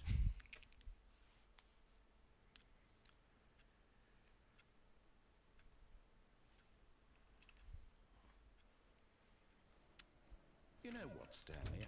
I say forget the adventure line. What's it ever done for us? We're intelligent people, right? Why can't we make up our own story? Something exciting, daring, mysterious. Ooh, this all sounds perfectly doable. Why don't we simply start wandering in, well, I don't know. How about this direction? Oh, okay. Now, yes, this is exciting. Just me and Stanley forging a new path, a new story. Well, it could be anything. What do you want our story to be? Go wild. we're kind of Use your imagination. we're kind of going in Whatever circles it might here. be, Stanley, I'm ready for it. Oh, no, not you again. Stanley, I'd also like to veto the line from having any role in our awesome new story. No lines or monitor rooms. Just don't acknowledge it, and we should be fine.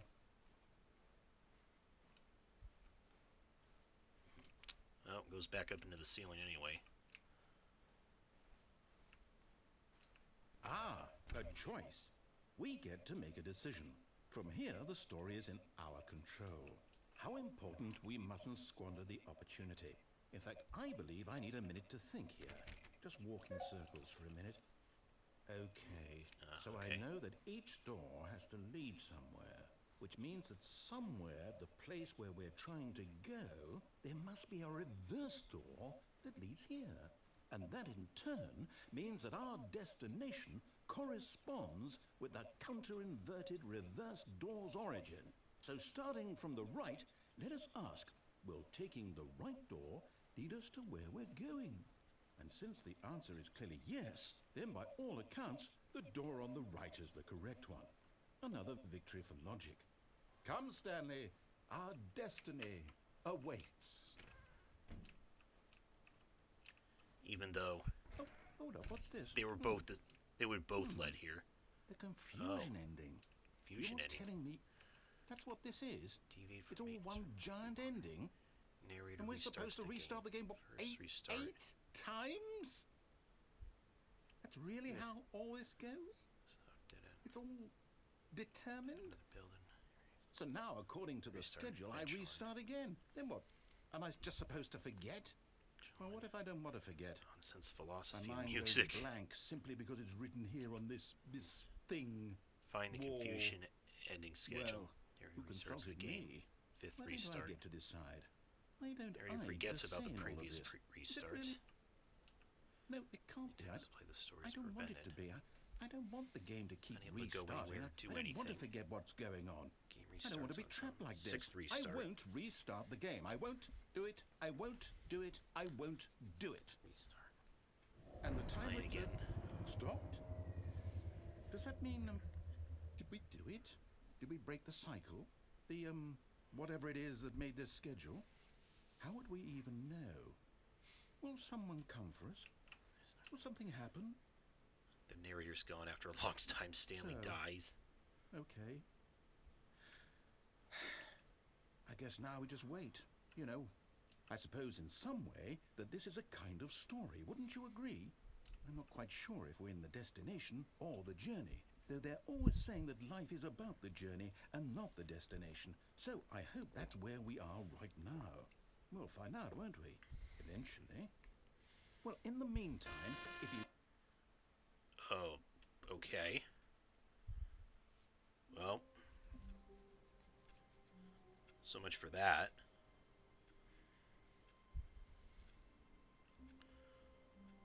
But that was actually it for the confusion ending. All of his co-workers were gone. What could it mean? Stanley decided to go to the meeting room. Perhaps he had simply missed a memo. Okay, no matter here's how hard Stanley looked, here's one he that might couldn't be a find little bit. trace of his co-workers. See, okay, and then actually going out the window. At first, Stanley assumed he'd broken the map until he heard this narration and realized it was part of the game's design all along. He then praised the game for its insightful and witty commentary into the nature of video game structure and its examination of structural narrative tropes. So, now that you're here, what do you think? Isn't this a fun and unique place to be? Why don't we take a minute just to drink it all in? Okay, I'm over it now. What do you think? Are you sick of this gag yet?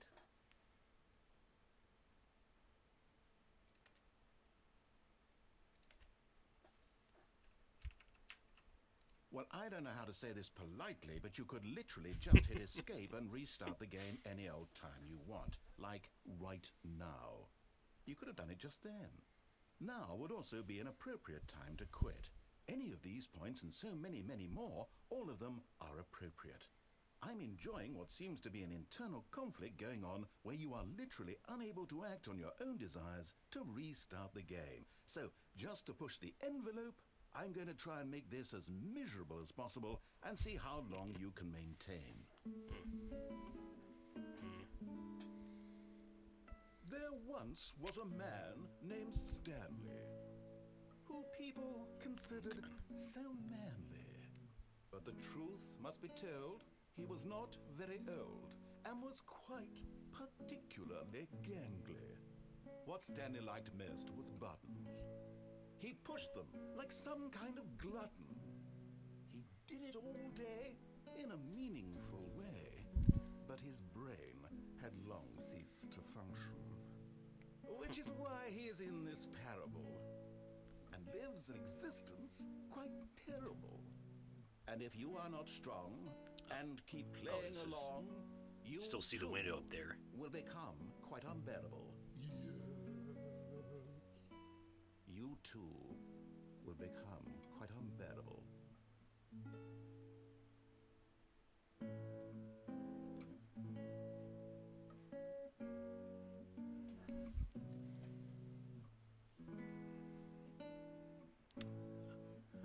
Okay, I think he's done there.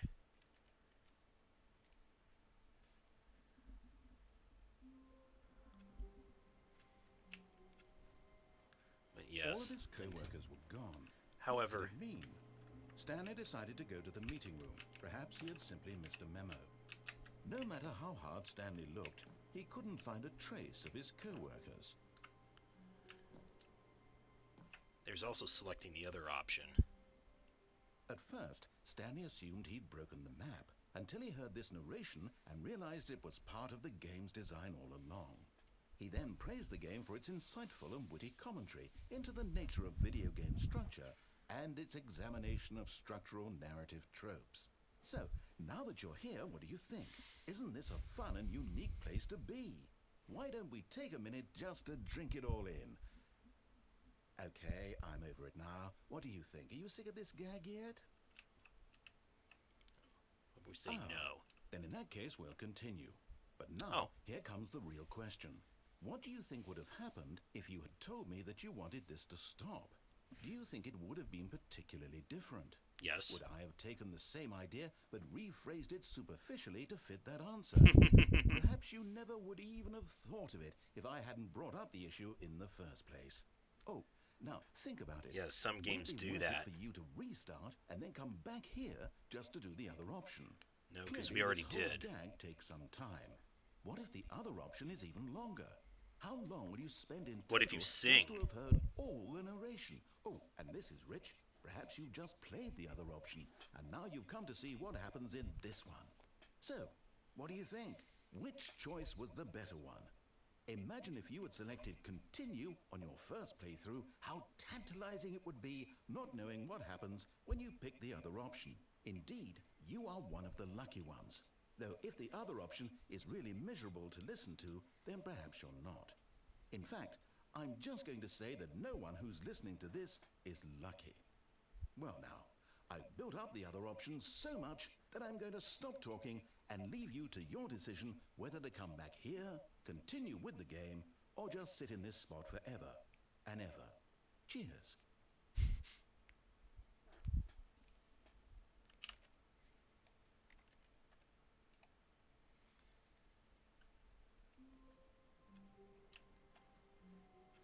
All of his co-workers were gone. What could it mean? Stanley decided to go to the meeting room. Perhaps he had simply missed a memo.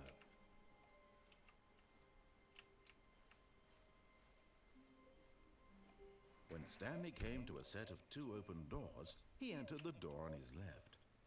This was not the correct way to the meeting room, and Stanley knew it perfectly well. Perhaps he wanted to stop by the employee lounge first, just to admire it. Stanley felt lightheaded, butterflies in his stomach, giddy in a way he had never known before. Was it this room? A connection between the two? Could a man love a room?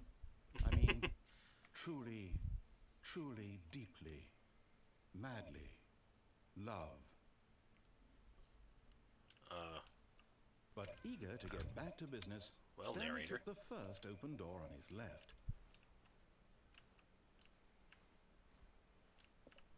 Stanley was so bad at following directions, it's incredible he wasn't fired years ago.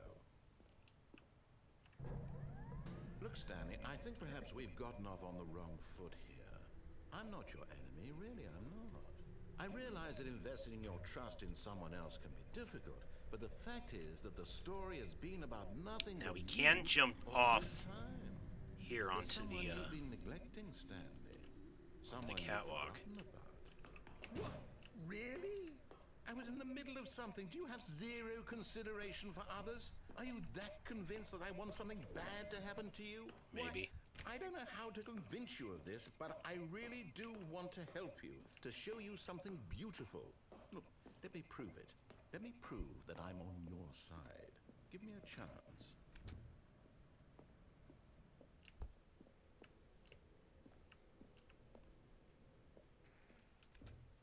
Now listen carefully, this is important.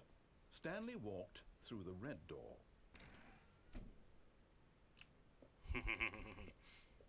Aha, perhaps you misunderstood. Stanley walked through the red door.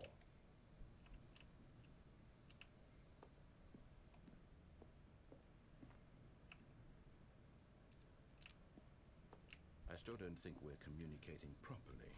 Stanley walked through the red door.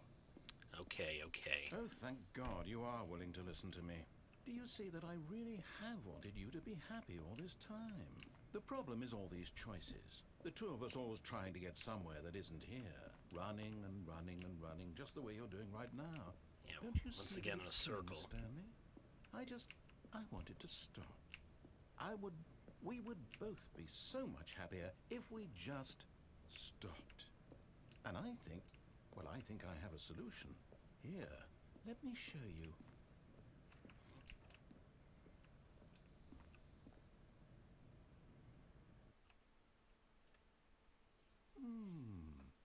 What do we want? What are we looking for?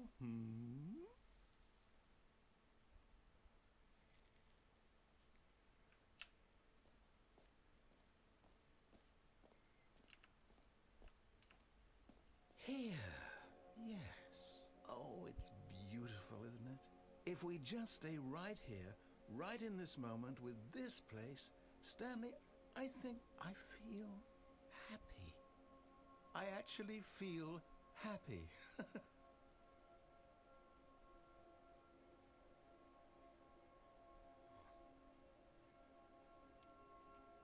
It is quite nice.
How long does the light show go on if you wait?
Okay, I think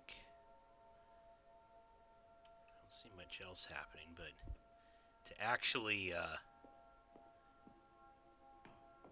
No, wait. Where are you going? Oh no. Stay away from those stairs. If you hurt yourself, if you die, the game will reset. We'll lose all of this. Please, no, Stanley, let me stay here. Don't take this from me. Please, Stanley. No! Oh, thank God. You lived. You had me worried there for a moment. No. No. What are you doing, Stanley? Please, I'm asking you not to take this away from me. Man, I can't go back to what I was before. If you die, we'll both go back. Why are you doing this? Okay, the way... Stanley, let's go back to the other room. Can you do that for me? My God, is this really how much you dislike my game? That you'll throw yourself from this platform over and over to be rid of it? You were literally willing to kill yourself to keep me from being happy. Am I reading the situation correctly? Okay, I kind of feel really bad for the narrator on this one again. Or maybe you're just getting a kick out of it. I don't know anymore. I just wanted us to get along. But I guess that was too much to ask. It looks like you wanted to make a choice after all. Well, this one is yours.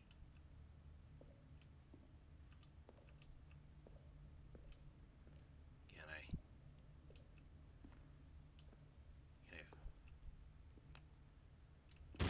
Is it over? It's going to restart, isn't it? I'm going back.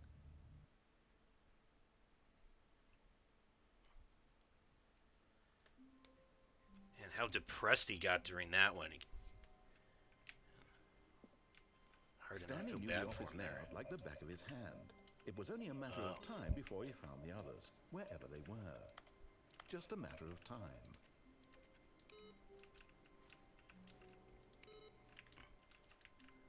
I was saying the end is never the end, just never the end, blah blah, etc., etc.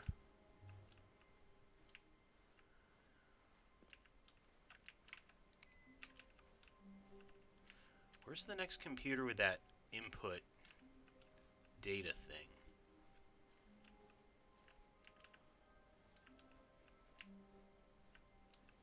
When Stanley came to a set of 2 open doors, he entered the door on his left.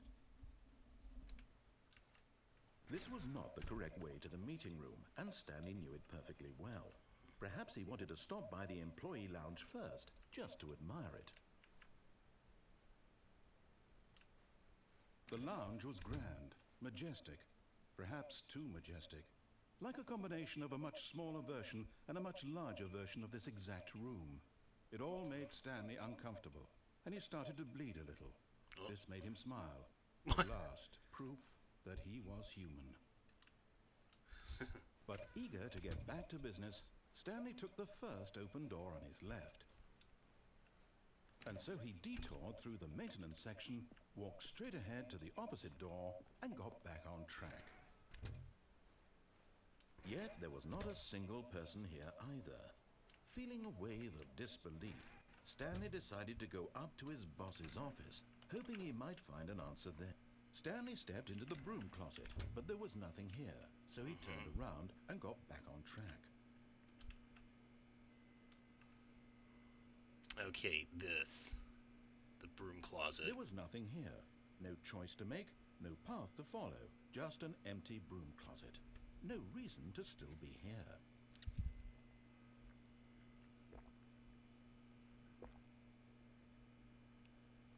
It was baffling that Stanley was still just sitting in the broom closet. He wasn't even doing anything. At least if there was something to interact with, he'd be justified in some way. As it is, he's literally just standing there doing sweet FA.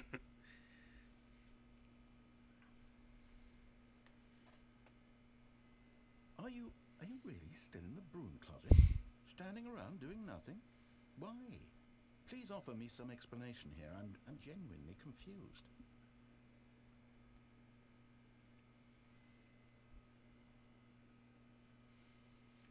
You do realize there's no choice or anything in here, right? If I'd said Stanley walked past the broom closet, at least you would have had a reason for exploring it to find out.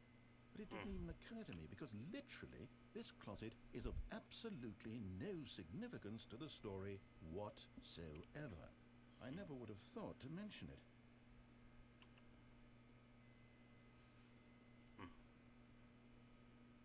Maybe to you this is somehow its own branching path.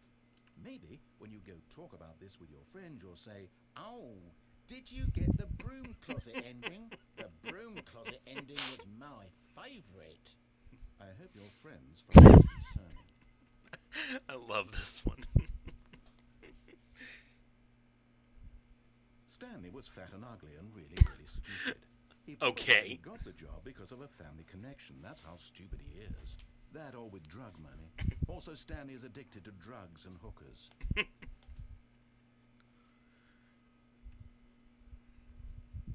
Well, I've come to a very definite conclusion about what's going on right now.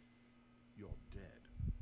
You got to this broom closet, explored it a bit, and were just about to leave because there's nothing here, when a physical malady of some sort shut down your central nervous system and you collapsed on the keyboard. Well, in a situation like this, the responsible thing is to alert someone nearby so as to ensure that your body is taken care of before it begins to decompose. Hello? Anyone who happens to be nearby? The person at this computer is dead. They have fallen prey to any number of your countless human physiological vulnerabilities. It's indicative of the long-term sustainability of your species. Please remove their corpse from the area and instruct another human to take their place, making sure they understand basic first-person video game mechanics and filling them in on the history of narrative tropes in video gaming, so that the irony and insightful commentary of this game is not lost on them. All right, when you've done that, just step out into the hallway.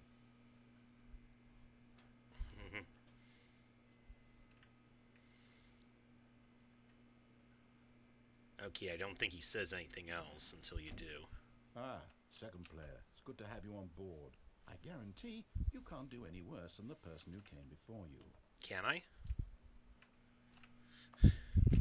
You too? Unbelievable. I'm at the mercy of an entire species of invalids. Perhaps there's a monkey nearby you can hand the controls to. A fish? Fungus? Look, you can hammer out the details. I'm not particularly picky. I'll just be waiting for when you're ready to pick up the story again.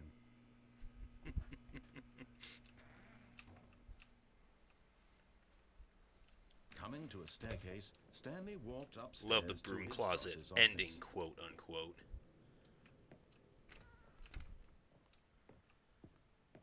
Okay, what was that code again? Into his manager's office, Stanley was once again stunned to discover not an indication of any human life. Stanley was in such a rush to get through the story as quickly as possible, he didn't even have a single minute to just let the narrator talk. That kind of anxiety isn't healthy, so he relaxed for a few moments with some calming New Age music.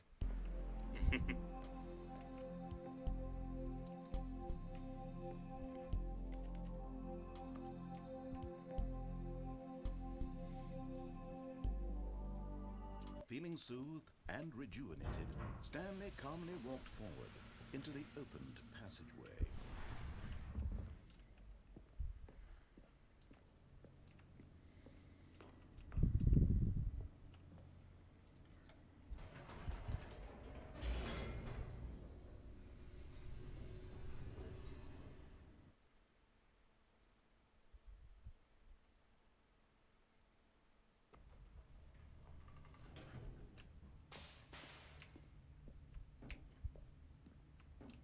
Stanley walked straight ahead through the large door that read Mind Control Facility.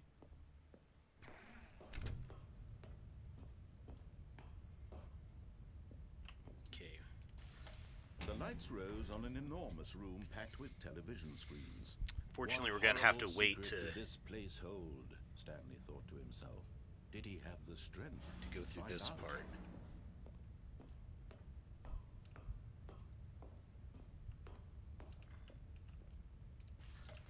Now the monitors jumped to life, their true nature revealed.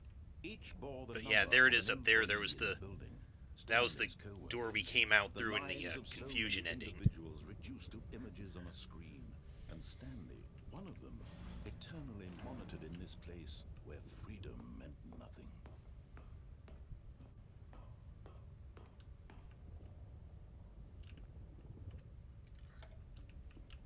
This mind control facility, it was too horrible to believe. It couldn't be true. Had Stanley What's up with really that been screen? under someone's control all this time? Looks kind of Was doesn't this the say only fired, reason but he was happy with his boring kind of job? staticky. That his emotions had been manipulated to accept it blindly? No, he refused to believe it. He couldn't accept it. His own life in someone else's control? Never. It was unthinkable, wasn't it? Was it even possible? Had he truly spent his entire life utterly blind to the world? But here was the proof. The heart of the operation. Controls labeled with emotions. Happy, or sad, or content. Walking, eating, working. All of it monitored and commanded from this very place. And as the cold reality of his past began to sink in, Stanley decided that this machinery would never again exert its terrible power over another human life. For he would dismantle the controls once and for all.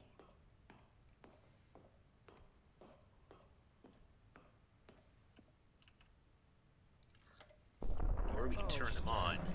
You didn't just activate the controls, did you? After they kept you enslaved all these years, you go and you try to take control of the machine for yourself. Is that what you wanted? Control? Stanley, I applaud your effort, I really do. But you need to understand, there's only so much that machine can do. You were supposed to let it go, turn the controls off, and leave. If you want to throw my story off track, you're going to have to do much better than that. I'm afraid you don't have nearly the power you think you do. For example, and I believe you'll find this pertinent, Stanley suddenly realized he had just initiated the network's emergency detonation system. In the event that this machine is activated without proper DNA identification, nuclear detonators are said to explode, Holy eliminating crap. the entire complex. Uh, How long until he's- detonation then? Let's say, 2 He's minutes. wrenching control back. Now this is making things a little more fun, isn't it, Stanley? It's your time to shine. You are the star. It's your story now. Shape it to your heart's desires. Oh, this is much better than what I had in mind. What a shame we have so little time left to enjoy it. Mere moments until the bomb goes off. But what precious moments each one of them is. More time to talk about you, about me, where we're going, what all this means. I barely know where to start. What's that? You'd like to know where your co-workers are? A moment of solace before you're obliterated. All right, I'm in a good mood. You're gonna die anyway. I'll tell you exactly what happened to them. I erased them. I turned off the machine. I set you free. Of course, that was merely in this instance of the story. Sometimes when I tell it, I simply let you sit there in your office forever, pushing buttons endlessly and then dying alone. Other times, I let the office sink into the ground, swallowing everyone inside, or I let it burn to a crisp. I have to say this, though, this version of events has been rather amusing. Watching you try to make sense of everything and take back the control wrested away from you, it's quite rich. I almost hate to see it go. But I'm sure whatever I come up with on the next go-around will be even better. My goodness, only 34 seconds left. But I'm enjoying this so much. You know what? To hell with it. I'm going to put some extra time on the clock, why not? These are precious additional seconds, Stanley. Time doesn't grow on trees. Oh dear me, what's the matter, Stanley? Is it that you have no idea where you're going or what you're supposed to be doing right now? Or did you just assume when you saw that timer that something in this room was capable of turning it off? I mean, look at you. Running from button to button, screen to screen, clicking on every little thing in this room. These numbered buttons, no, these colored ones. Or maybe this big red button, or this door. Everything, anything, something here will save me. Why would you think that, Stanley? That this video game can be beaten? Won? Solved? Do you have any idea what your purpose in this place is? Stanley, you're in for quite a disappointment. But here's a spoiler for you. That timer isn't a catalyst to keep the action moving along. It's just seconds ticking away to your death. You're only still playing instead of watching a cutscene because I want to watch you for every moment that you're powerless. To see you made humble. This is not a challenge. It's a tragedy. You wanted to control this world, that's fine. But I'm going to destroy it first, so you can't. Take a look at the clock, Stanley. That's 30 seconds you have left to struggle. 30 seconds until a big boom and then nothing. No ending here, just you being blown to pieces. Will you cling desperately to your frail life? Or will you let right it go about that. peacefully? Another choice. Make it count. Or don't. It's all the same to me, all a part of the joke. And believe me, I will be laughing at every second of your inevitable life from the moment we fade in until the moment I say, happily ever up.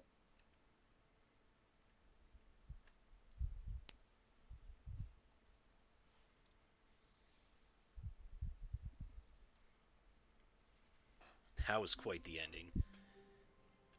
Giving you that hope spot there, and then basically telling you no, it's not. Stanley decided to go to the meeting room to check on his co-workers. He never functioned well by himself and constantly needed support and guidance from others, so the thought of total solitude was terrifying to him.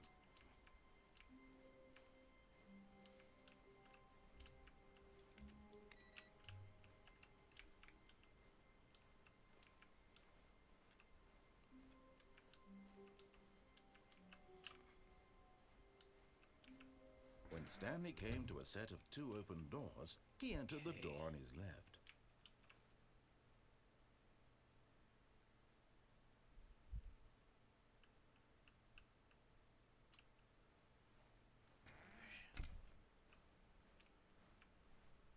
Should be this one now. Yet there was not a single person here either. Feeling a wave of disbelief, Stanley decided to go up to his boss's office. Coming to a staircase, Stanley walked upstairs to his boss's office.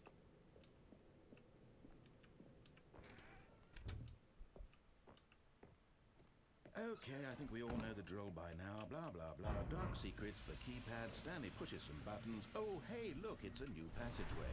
Kill surprise.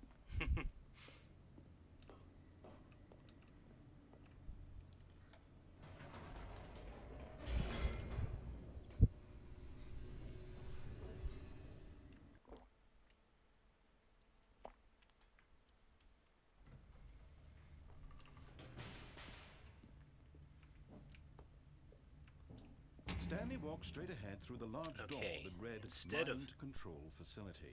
Instead of that, if we go down Escape. Although this passageway had the word Escape written on it, the truth was that at the end of this hall, Stanley would meet his violent death.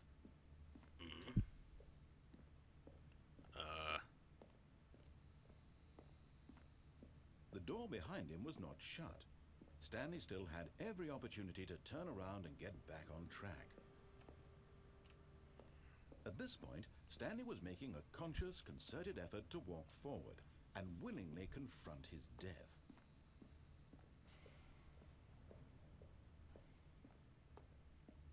Oh, well, that's ominous.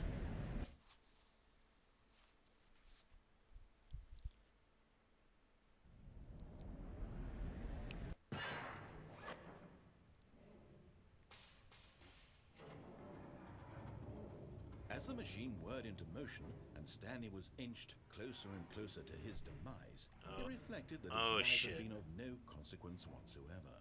Stanley can't see the bigger picture. He doesn't know the real story, trapped forever in his narrow vision of what this world is. Perhaps his death was of no great loss, like plucking the eyeballs from a blind man. And so he resigned and willingly accepted this violent end to his brief and shallow life. Farewell, Stanley.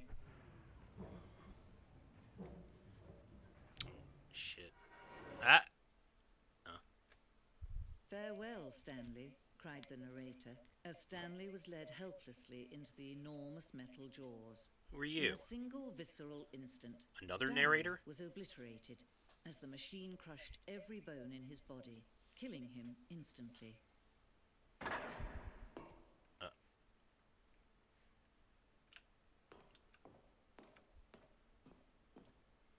And yet it would be just a few minutes before Stanley would restart the game, back in his office, as alive as ever.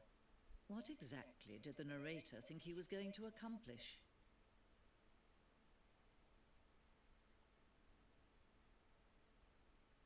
When every path you can walk has been created for you long in advance, death becomes meaningless, making life the same. Do you see now? Do you see that Stanley was already dead from the moment he hit start?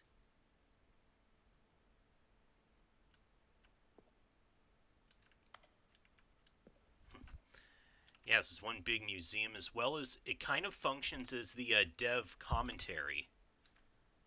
Like this office layout. The blueprint shows the office from the beginning of the game. The path from Stanley's office to the two doors was the first part of the game that was built. Sections have been added and altered through development. The core layout remains almost identical to the first iteration.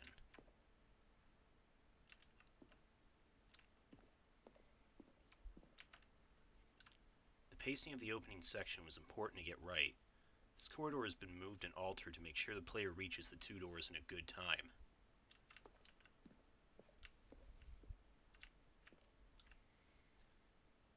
The set of the two open doors was the very first concrete piece of the Stanley Parable's design. Once this room was created, the rest of the game emerged as an extension of it, an exploration of the contradiction this room posed. Okay. Give me a second, though, folks, and we'll continue to explore the museum ending in a few minutes.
Okay.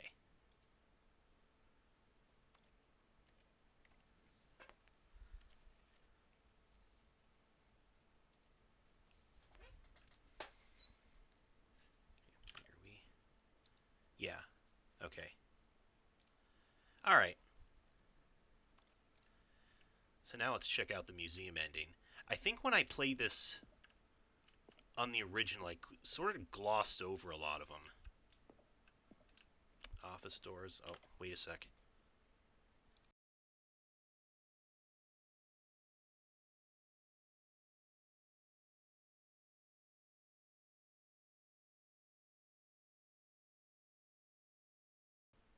There.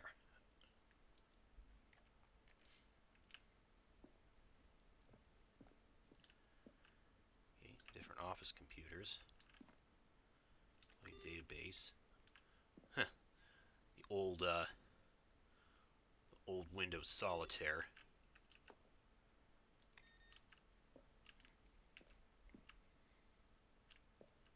You got the credits here.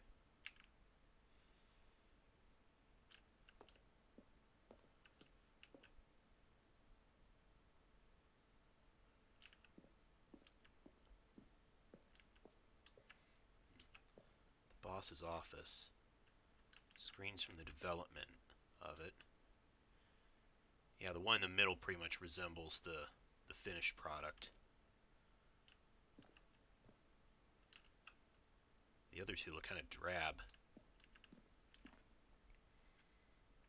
The office clock.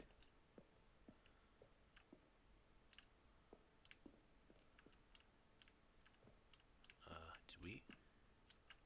Okay. Early version of the underground portion. Okay. Mostly the same. The escape route looks slightly different. Oh. Narration Outtakes. Kevin Brighting, the voice of the narrator, recorded dialogue for the entire game, roughly 3 separate times over the 2 years of development. These are clips from early takes that weren't used in the final game. Stanley walked over the bridge.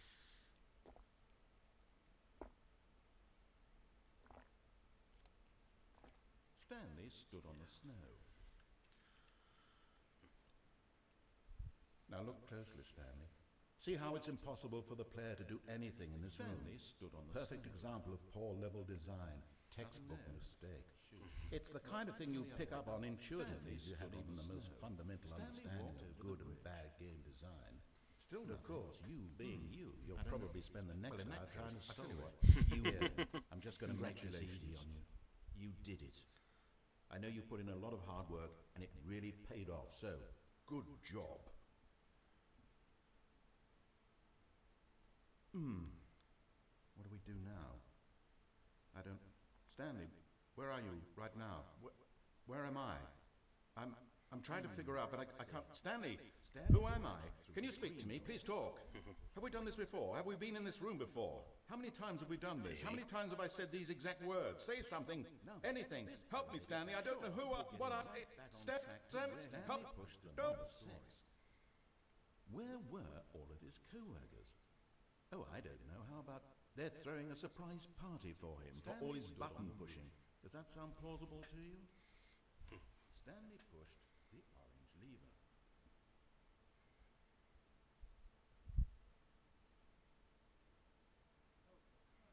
Anything else?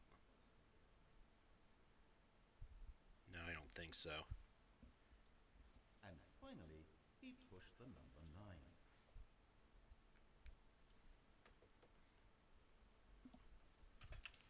Stanley pushed the big red button.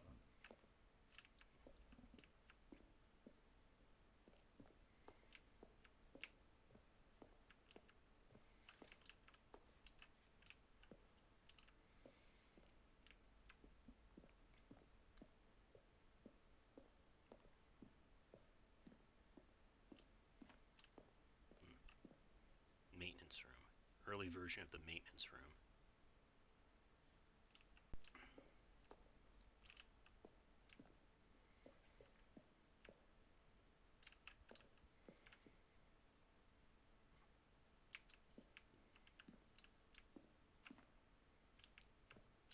office. Early version of the lounge.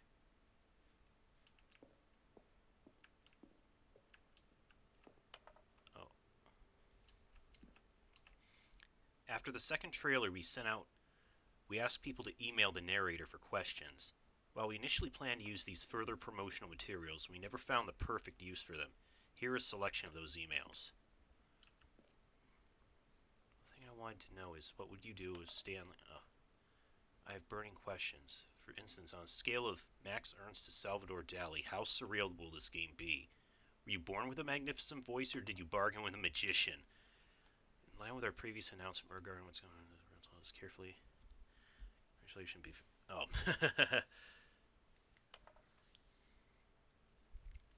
I wanted to tell you I like the Stanley Parable as much as I like seeing a humorously small badger in swim trunks. Indeed, I liked it as much as I like walking in the park. Oh. They scroll a bit too fast to read the whole thing.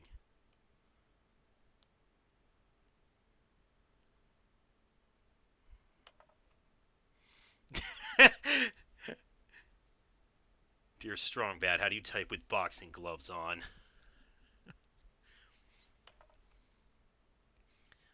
What did the lights in the control room do? I really want to know.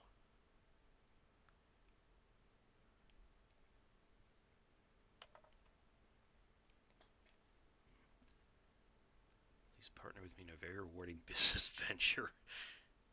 God. Treat is important, not spam. What is your message for today?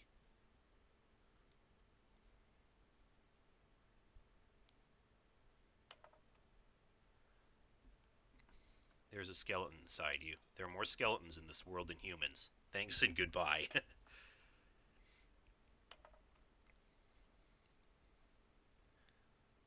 Question mark for the intense passion of my soul.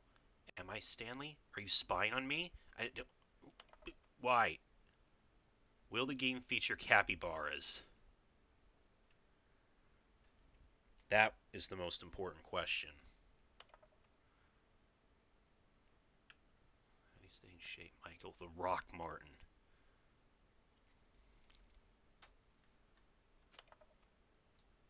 Well,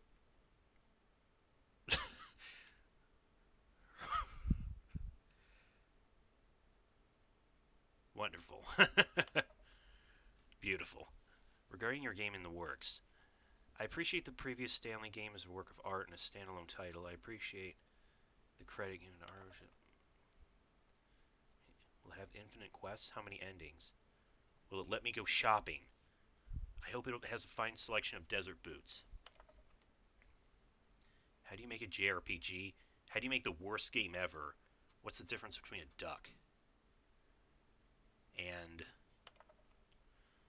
how's the game going? I hope it's as good or better than the first one. From a cool man. Are you a rock?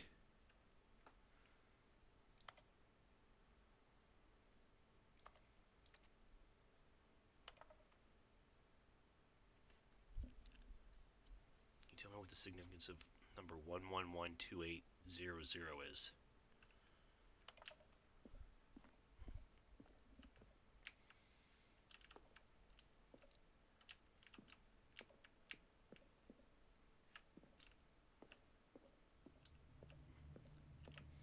Stanley's office. From left to right, the evolution of Stanley's office over time.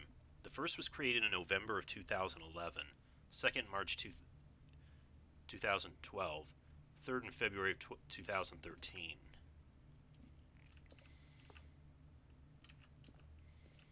Okay.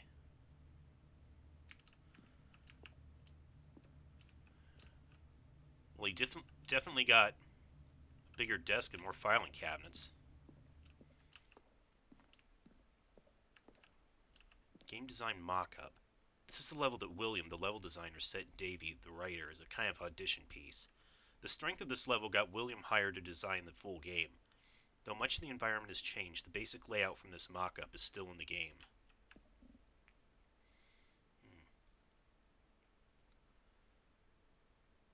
Yeah, the set pieces are definitely there. Okay, there's the exit. countdown room. Early version of the countdown room.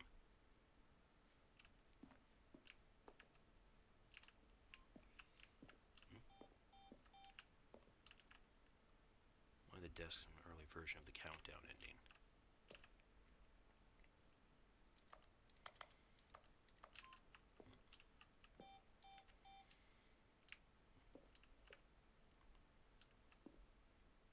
Freedom ending in the beta.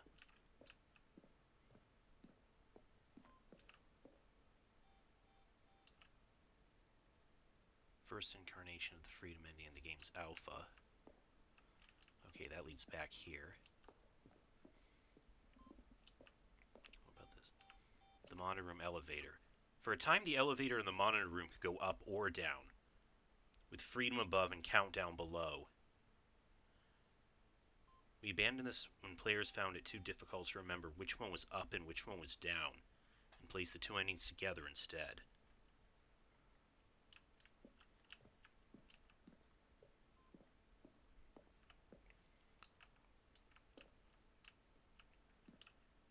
For a long time, we had an ending that only ended when the player restarted from the escape room, and from the escape menu. Fortunately, very few players realized this was what they were supposed to do, which was frustrating for everyone.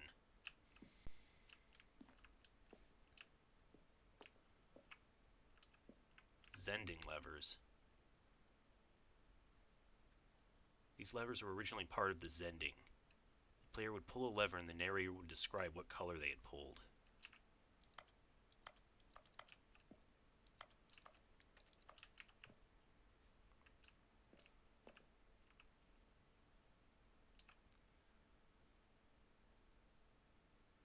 The screenshot depicts an early version of the ending known as the Zending, which was eventually cut and merged with another part of the game.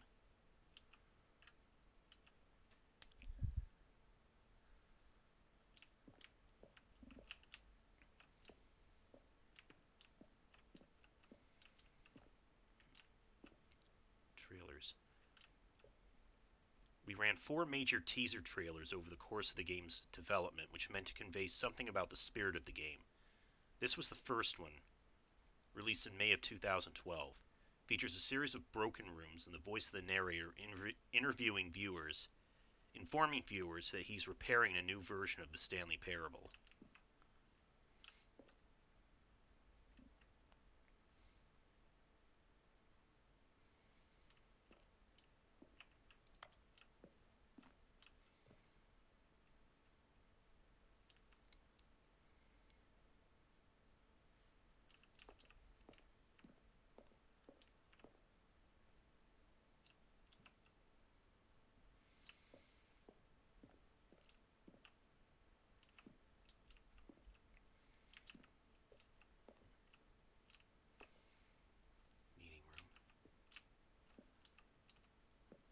The flow of hallways following the first 2 doors was important to get right, since players will replay them so many times.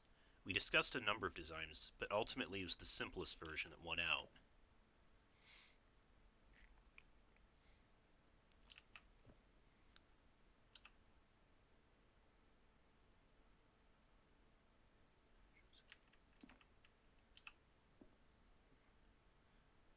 Yeah, which I believe would be this one here.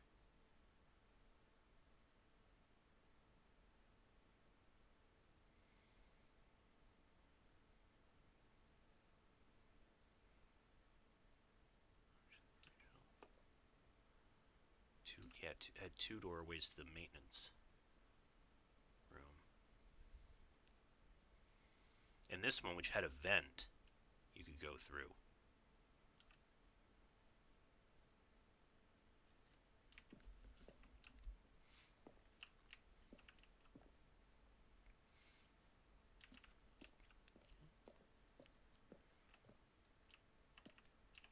The apartment timer.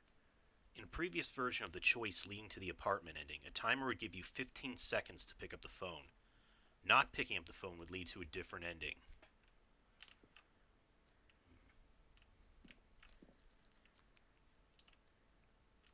The cargo lift. The cargo lift was always intended to offer the choice of staying on or jumping to a different path. However, after this early version, we decided we also wanted the option of the player falling to their death.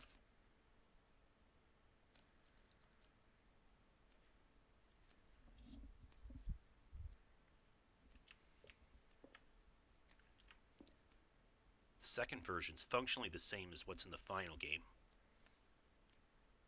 but we wanted it to look more like a place where cargo was actually stored.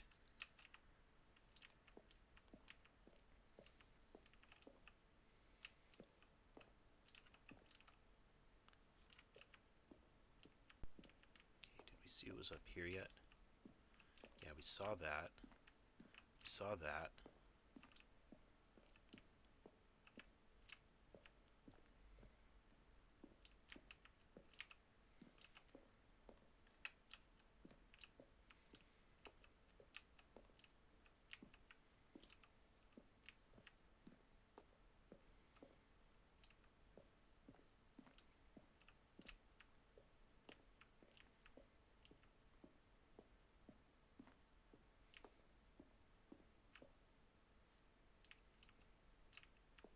Okay, I think that was that everything?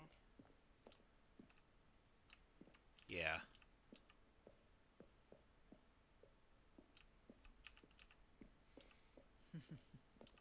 Oh, look at these two. How they wish to destroy one another.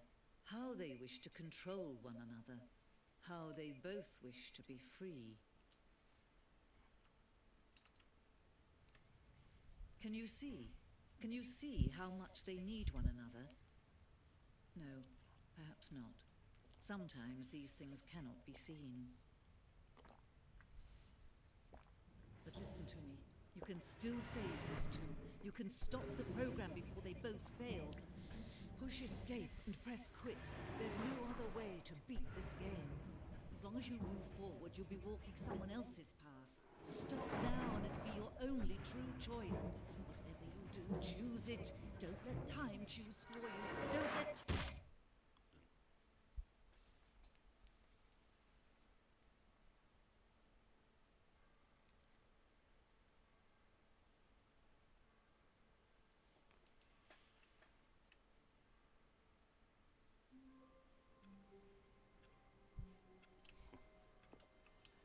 Wait, Stanley thought to himself.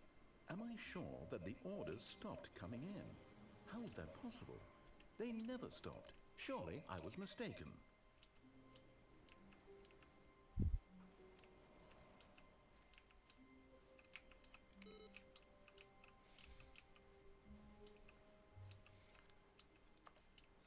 Still haven't seen where the next computer with the low data thing is.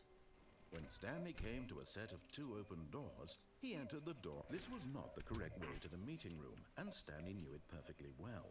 Perhaps he wanted to stop by the employee lounge first, just to admire it. And here it was, the lounge. What a room, Stanley thought to himself. What a room, what a room, what a room. This is what Stanley thought. What a room. What a room, what a room. What a room. Va-va-voom. What a room.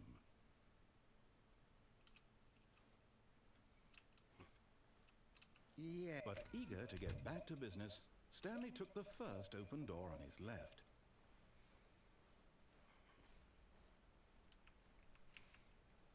Stanley was so bad at following directions, it's incredible he wasn't fired years ago. Look, Stanley, I think perhaps we've gotten off on the wrong foot here. I'm not your enemy, really, I'm not. I realize that investing your trust in someone else can be difficult, but the fact is that the story has been about nothing but you all this time. There's someone you've been neglecting, Stanley. Okay, let's Someone you've forgotten about. Please. get down here. Really? I was in the middle of something. Do you have zero consideration for others? Are you that convinced that I want something bad to happen to you? Why, I don't know how to convince you of this, but I really do want to help you, to show you something beautiful. Look, let me prove it. Let me prove that I'm on your side. Give me a chance. Now listen carefully, this is important. Stanley walked through the red door. No. Perhaps you misunderstood. Stanley walked through the red door. I still don't think we're communicating properly. Stanley walked through the red door. Yeah, actually, the blue door is there behind you. All right, fine. Go ahead, Stanley. You want to know so badly what's out there? You want to find out what lies at the end of this road you've chosen? Well, don't let me stop you. You see? There's nothing here. I haven't even finished building this section of the map because you were never supposed to be here in the first place. Broken rooms, exposed developer textures. Is this what you had wanted? Was it worth ruining the entire story I had written out specifically for you? Do you not think I put a lot of time into that? Because I did. And in the end, it was all for nothing. Because this is what you wanted to see. Help me here, Stanley. Help elucidate these strange and unknowable desires of yours. What would have made this game better? What did you want to see? Vehicles? Skill trees? Work with me. You've given me absolutely nothing so far. Tell you what. Let me take a stab in the dark at a new design, and you can give me some feedback. There we go. Okay. A third option. Oh. This already feels leaps ahead of where we were before. Go ahead, yeah, Stanley. it's still got- Take it for a spin.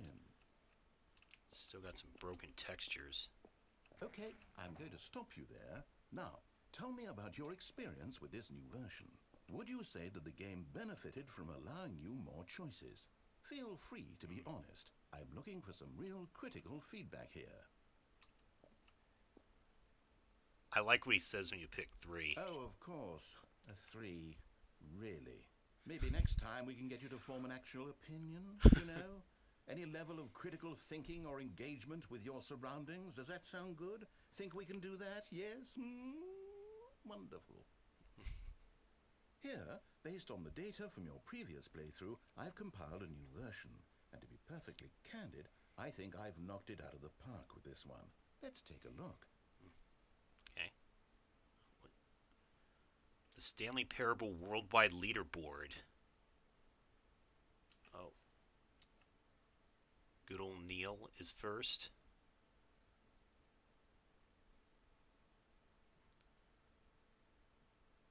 Did you know that 21.3 players skip the intro sequence? Only the worst 3% pick the blue door.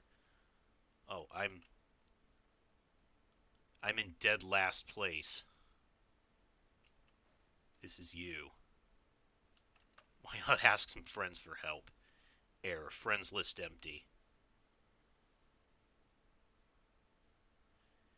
98.9% of players are more attractive than Stanley. A dead rat played better than me.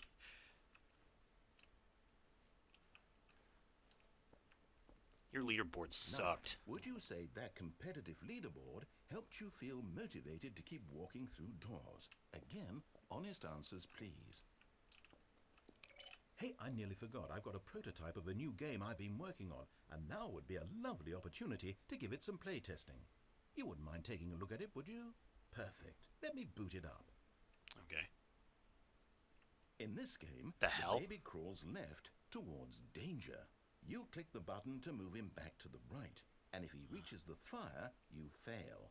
It's a very meaningful game, all about the desperation and tedium of endlessly confronting the demands of family life. I think the art world will really take notice.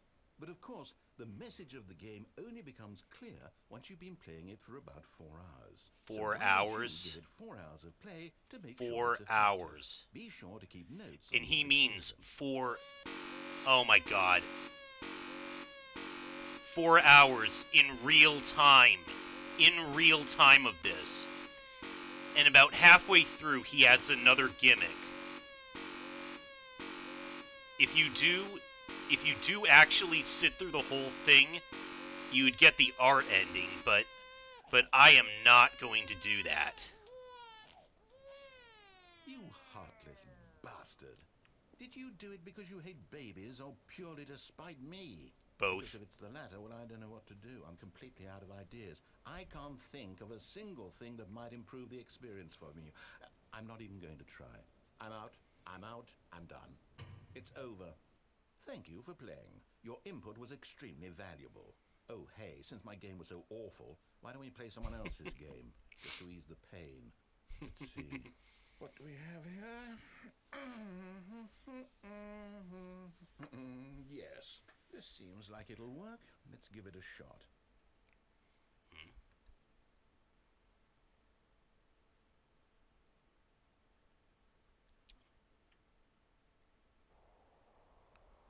Oh, Aha! Fascinating. Fire. What do you think this game is about, Stanley? Firewatch? What is our motivation? I know of It seems Firewatch. obvious I've seen to some me other. that you are meant to play as a creepy man, spying on innocent civilians below you from up high in your creep tower, perhaps for some sort of twisted erotic purpose.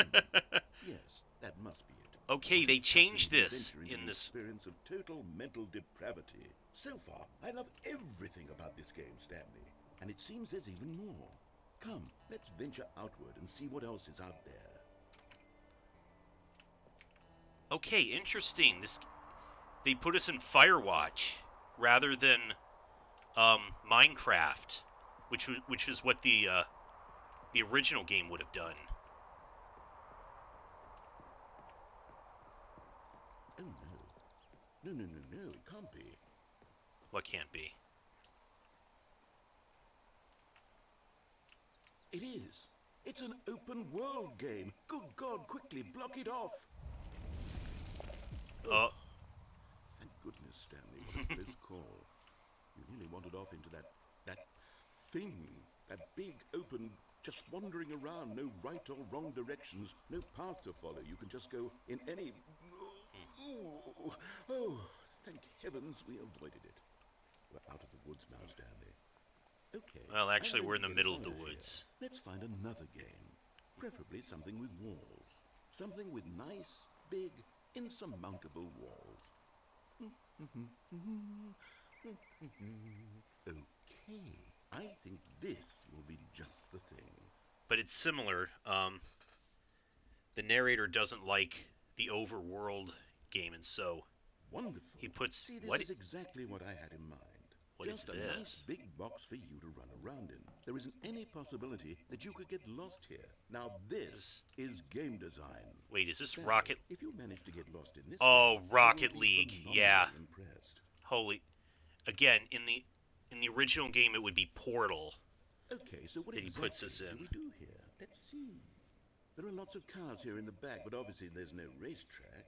Okay, I'm seeing that there's a ball of some kind back here. Is this game sports ball? Stanley, I think it's sports ball. Oh, what fun. We shall run the bases and do a touchdown together. Yes, I think Okay. surely we must. Okay, Stanley, here's the ball. Have fun. Whoa! Whee!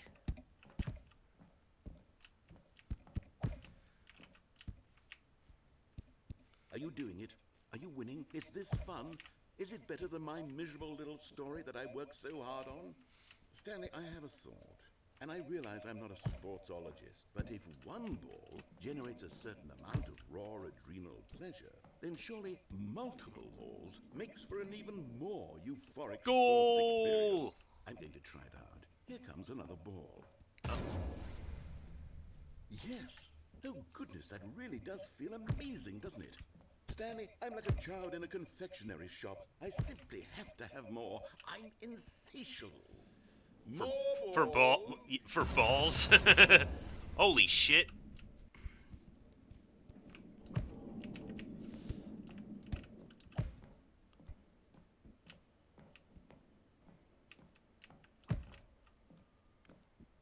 Are you enjoying this, Stanley? Are you having fun? Is this a real video game? Well, sort of. Well, I mean, sure there's hope you're not. having a good time because there's guess not what? really It's any- over. That's right. Your little fun comes to an end. This is my game, and what I say goes. You get to have fun when I let you, Stanley. Besides, you need someone like me to set boundaries for you.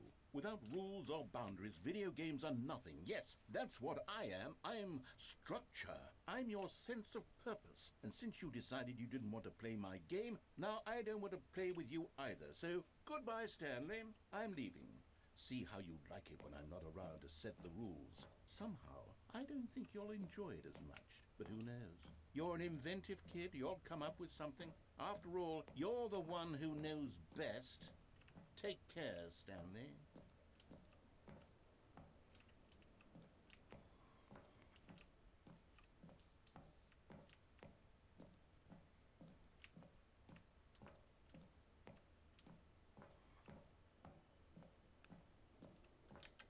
Where do we go, though? Down the... up. Hold on. What are you doing?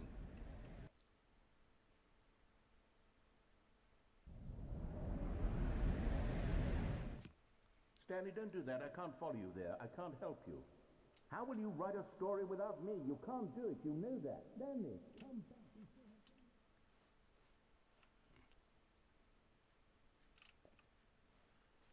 Work in progress. Iteration. Okay, this is also somewhat different because, again, in the original, where you would fall to is what's... Whoa! Okay, maybe this is it.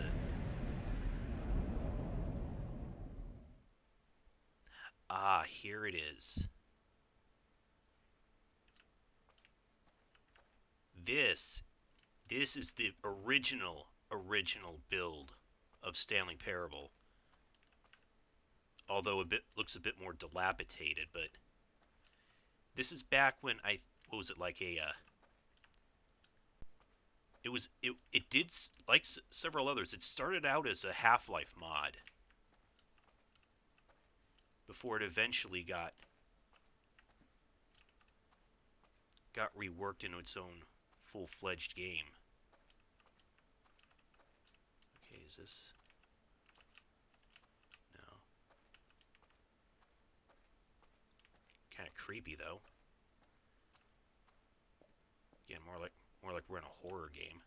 Which, I mean, like I said, it started life as a Half-Life mod.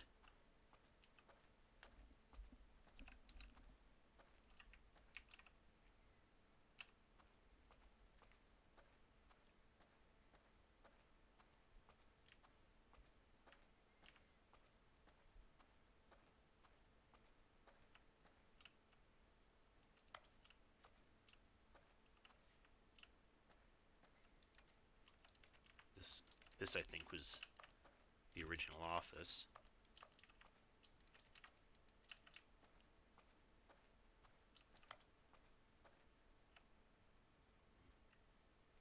I wonder what he found. If what he wanted was to be the leading man in his own story, well, perhaps he's gotten it. Down in wherever he is right now. I wonder if he's happy with his choice, and if he's learned the heavy cost that comes with it. He'll understand soon what I was trying to tell him. He needs me. Someone who will wrap everything up at the end, to make sense out of the chaos and the fear and the confusion. That's who I am. That is what I mean to this world. Oh, yes. Yes, I'll be back. There's no other way. Once this ends, after it all comes to a close, then I'll be back. The end will be here soon. Very soon. I can wait.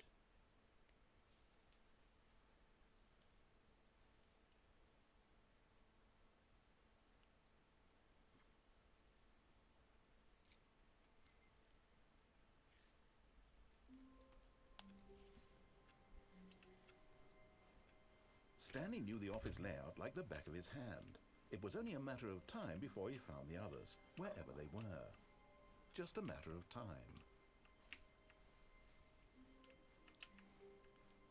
When Stanley came to a set of 2 open doors, this was not the correct way to the meeting room, and Stanley knew it perfectly well.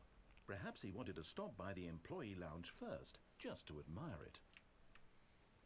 It was okay. That's it now. But eager to get back to business, Stanley took the first open door on his left.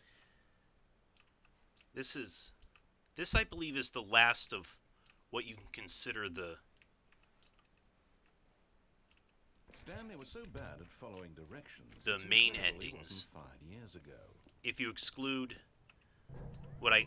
Look, Stanley, I think perhaps like I we've said, the gotten art off on the ending wrong foot here. if you I'm not your enemy. if you Really, sit I'm through not. 4 hours of I that realize baby that game, investing your trust in someone else and then an can be ending if we difficult, get all but those the fact is that the story has been about nothing but load you data all this access time. Is someone computers. you've been neglecting, Stanley? Someone you've forgotten about? Please, stop trying to make every decision by yourself. Now, I'm not asking for me, I'm asking for her. This is it, Stanley. Your chance to redeem yourself, to put your work aside, to let her back into your life.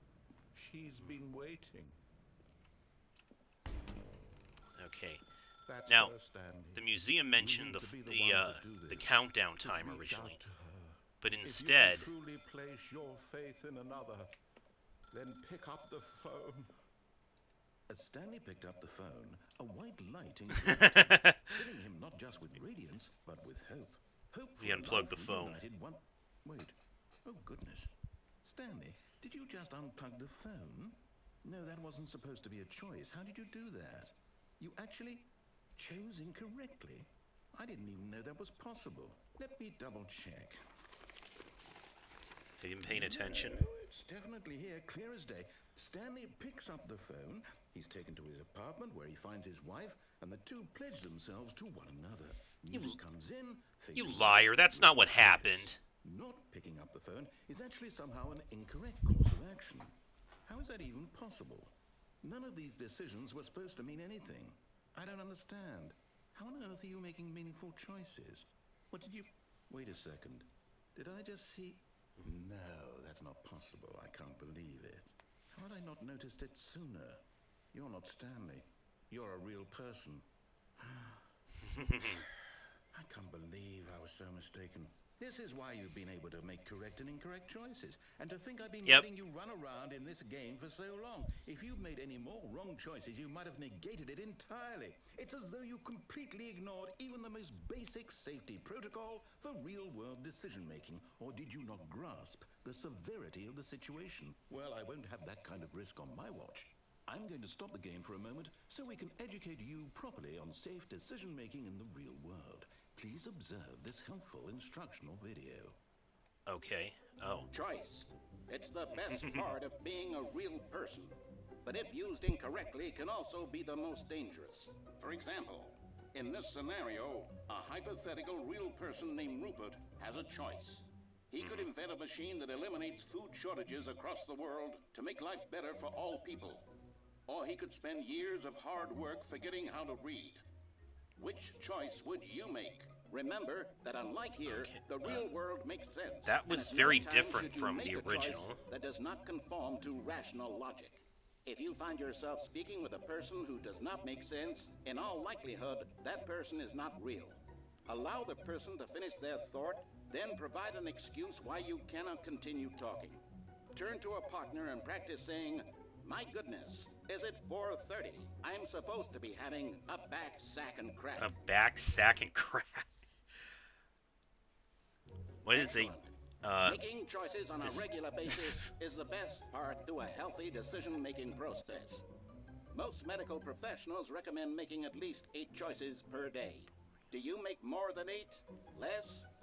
And finally, if you begin to wonder if your choices are actually meaningful and whether you'll ever make a significant contribution to the world, just remember that in the vast infiniteness of space, your thoughts and problems are materially insignificant, and the feeling should subside. At this time, your instructor will guide you in an exercise to test and reinforce the material covered in this video. Welcome back. Oh. You may have noticed that this room has begun to deteriorate as a result of narrative contradiction. But not to worry. Now that you're danger of everywhere. Good decision-making, we're going to revisit a choice you made just a few minutes ago and see what the correct thing to do would have been. This way, please. Again, some of this is noticeably different. Because this room wasn't filled with those forklifts, and that hypothetical choice you were given in the in the instructional video was different too. It was something like you could again eliminate world hunger or set fire to a small child or something like that. Maybe that Maybe that latter part was what they were. Did they change it because of that? Now that we know your choices are meaningful, we can't have you jumping off the platform and dying. Imagine the main character dying senselessly halfway through the story. That story would make no sense at all. We just need to get you home as soon as possible before the narrative contradiction gets any worse. Unfortunately, it seems this place is not well equipped to deal with reality.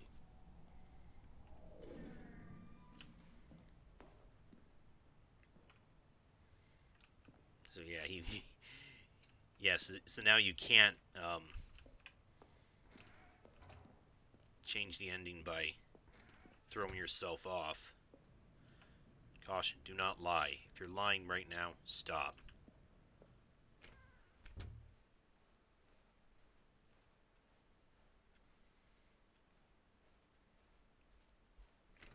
Almost there. You'll take the door on the left, back to the correct ending, the story will have resolution once again, and you'll be home free in the real world. Now remember, all you need to do is behave exactly as Stanley would.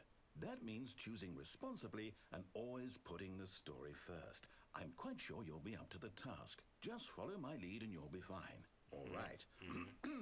When Stanley came to a set of 2 open doors, he entered the door on his left.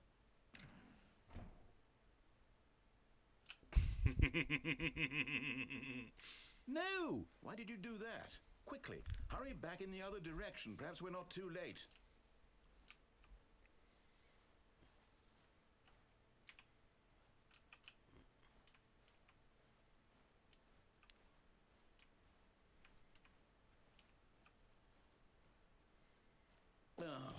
It's ruined. I can't believe, after everything we talked about, that my story, you've destroyed my work. Why? For what?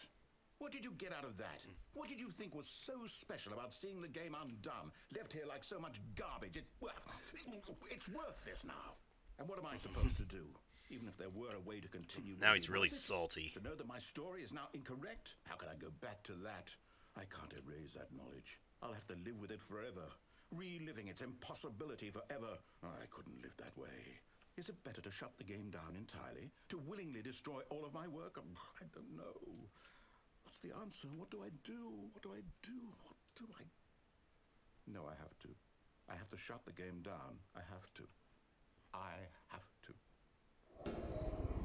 Oh.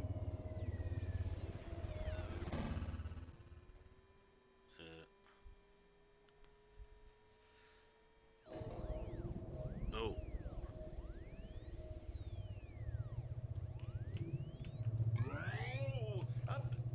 I'm here. I'm still here. Game's this pile of rubbish. Game's still broken. With you, who thought you were so clever. Now look where we are. My entire game is destroyed. It was the only thing in the world that was mine, and you've run it into the ground. What, did you think that would be funny? You just had to Kind see? of. Didn't I impress upon you how important it was to be like Stanley? He actually knows how to do what I tell him to. He understands that if I say to do something, there's a damn good reason for it. That thought hadn't even occurred to you, had it? That there's a world outside of you? You're a child.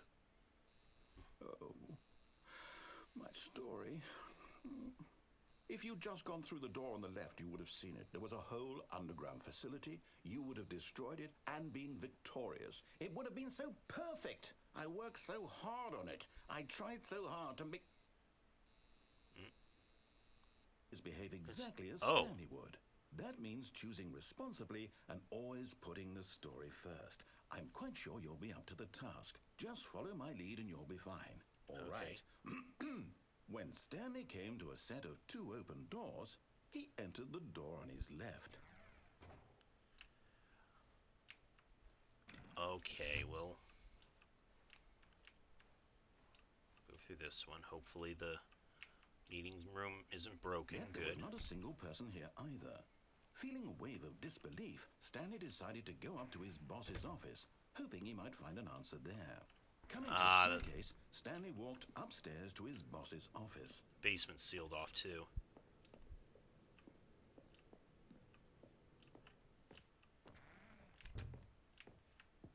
Oh. The boss's room looks quite different, though. Stepping inside his manager's office, Stanley was once again stunned to discover not an indication of any human life. Shocked, unraveled, Stanley wondered in disbelief That one of who some orchestrated pointed gun this in a panda. until he saw the door with a voice receiver next to it. Surely behind this door lay all the answers to his questions. And beyond all probability, he knew the passcode. He had seen it on his boss's computer just last week. Nightshark 115. Was this the code to open the door? Would it still work? There was only one way to find out. Stanley had been trained never to speak up, but now he would draw from within himself the courage to face the unknown. He drew a sharp breath and then spoke the code. Nightshark 115.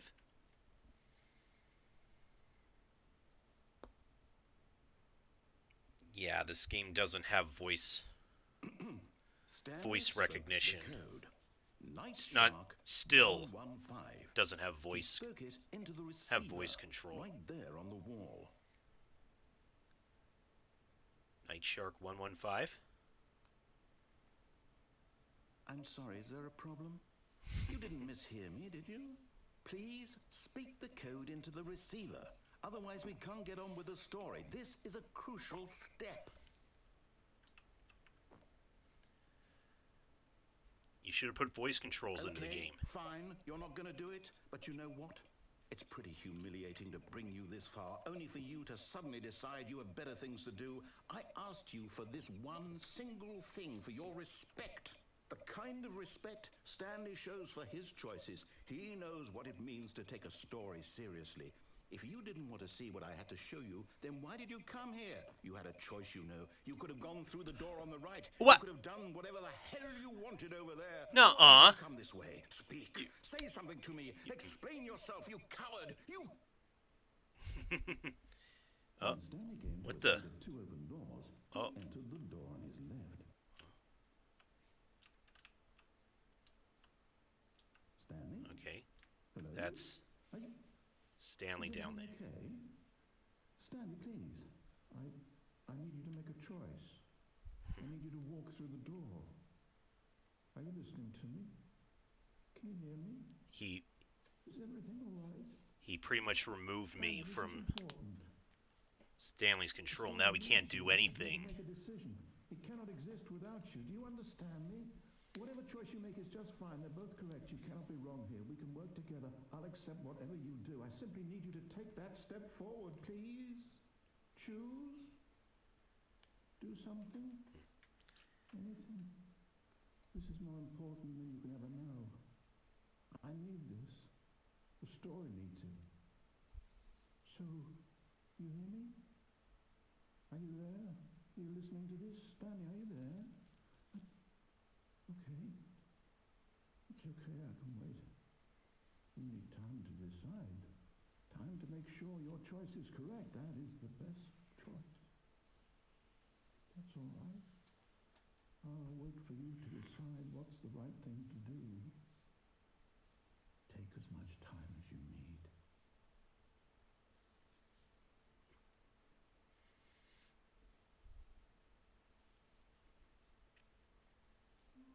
Okay, that's always a good one for the last ending, though, for the original at least. Again, not counting those pretty minor secret endings I mentioned. All of his co-workers were gone. But what could it mean? Stanley decided to go to the meeting room. Perhaps he had simply missed a memo. Let us see what is this new content. Oh, good. You notice my sign. Yes, I have something very exciting to show you. Okay. Oh. Now we gotta ride this again, though.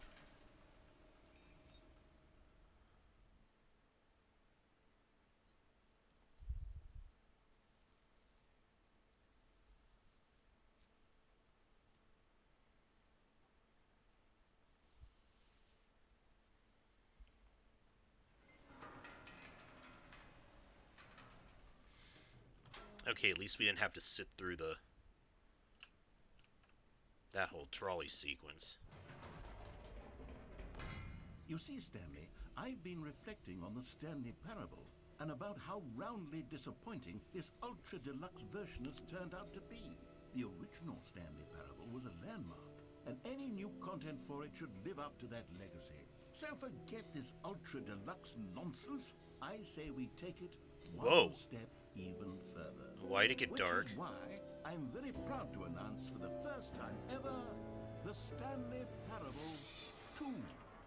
What? Oh. Yes, you see, isn't this far superior to a measly re-release with a few minor additions? Think of all the new territory we'll cover with a fully fledged sequel. An entirely new experience, built from the ground up. Why, there are so many possibilities. It could go in so many different directions. This is what fans have truly been asking for. Hopefully. Because, yeah, if the new content did end with what we saw previously, it would have been quite a letdown. Investor Showcase. Calling it the Stanley Parable 2 is just so much catchier than Ultra Deluxe, don't you think? Ultra Deluxe? What does it even mean? But the Stanley Parable 2, now that's an artistic statement right there. It's future-oriented. It screams progress and innovation and long-term franchising potential.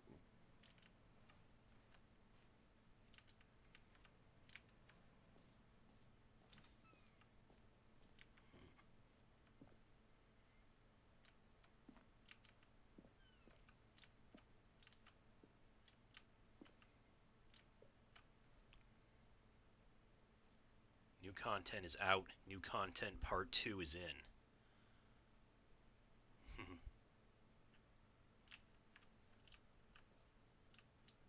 They're back. 2 doors. New mug. Oh, are these? Yeah. I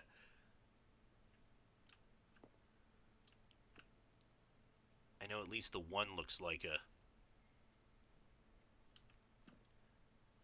parody of the Resident Evil logo.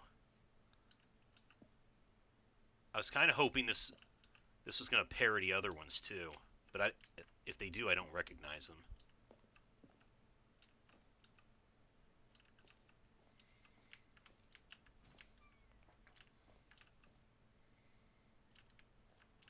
Now, to be clear, I haven't quite nailed down what exactly the Stanley Parable 2 is going to be, but let's take a look at some of the features I've been developing for it. Okay. I figure that if I can loosely organize a handful of interesting concepts, that surely the game will sort of naturally spring up around them. It'll all work itself out. Game development is much more of a fuzzy magic than anything scientific or logical, really. Who took the red marker? Me.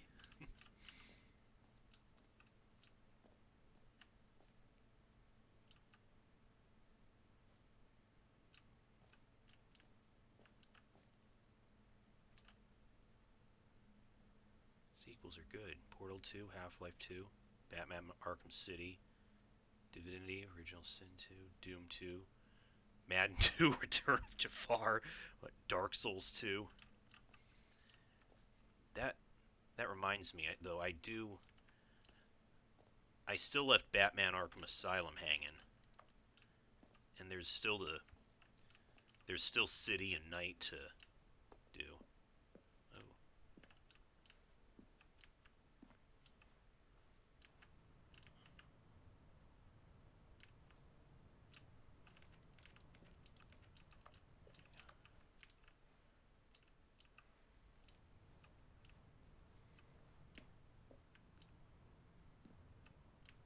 The Expo Hall.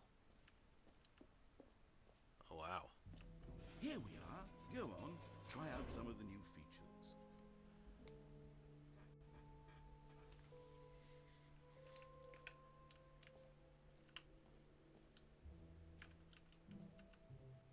I saw the new content.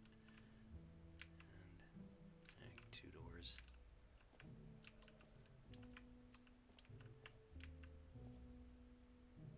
The Stanley Parable 2 Reassurance bucket.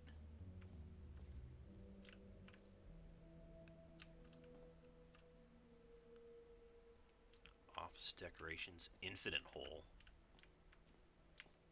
Okay, I'll be honest, I haven't yet decided on this one. I think that in the new version, the office could use a bit of decoration, like balloons. But I'm undecided on Get What? Well Someday and Happy 12th Birthday. Which would you go with? I don't know if either of those work with. Happy 12th birthday, stepniece. Get well someday. Sure, why You know, not? sometimes when you solicit another person's opinion, it makes you realize that you knew which one you actually really wanted all along. Oh, Happy 12th birthday, stepniece, it is. Or actually, maybe I should have gone with... No. No? I've made my decision. We're moving on. Oh, okay.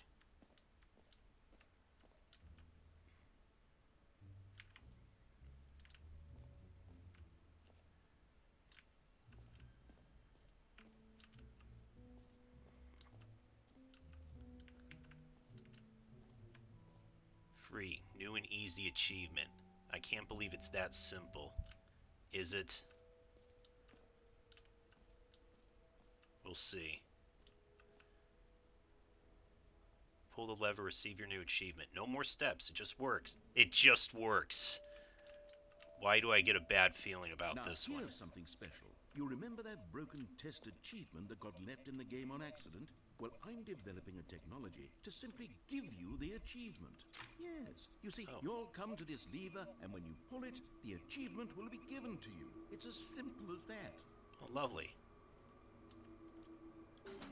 Okay, perhaps I should have clarified. This is technology that will exist. Right now, the achievement is still fully broken. I'm not a wizard, Stanley, but I guarantee it will be fixed in the sequel to at last satisfy the hordes of ravenous fans all over the world who have been uproariously demanding this feature. Gamers, we hear you, and I promise it will happen.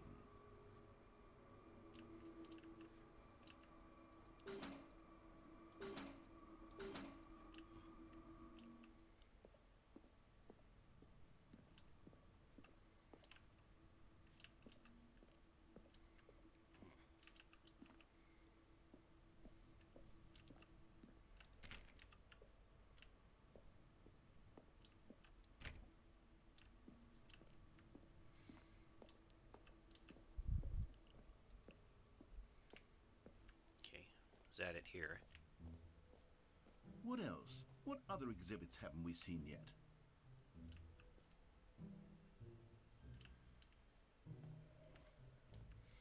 Oh, the jump circle is back. You know what?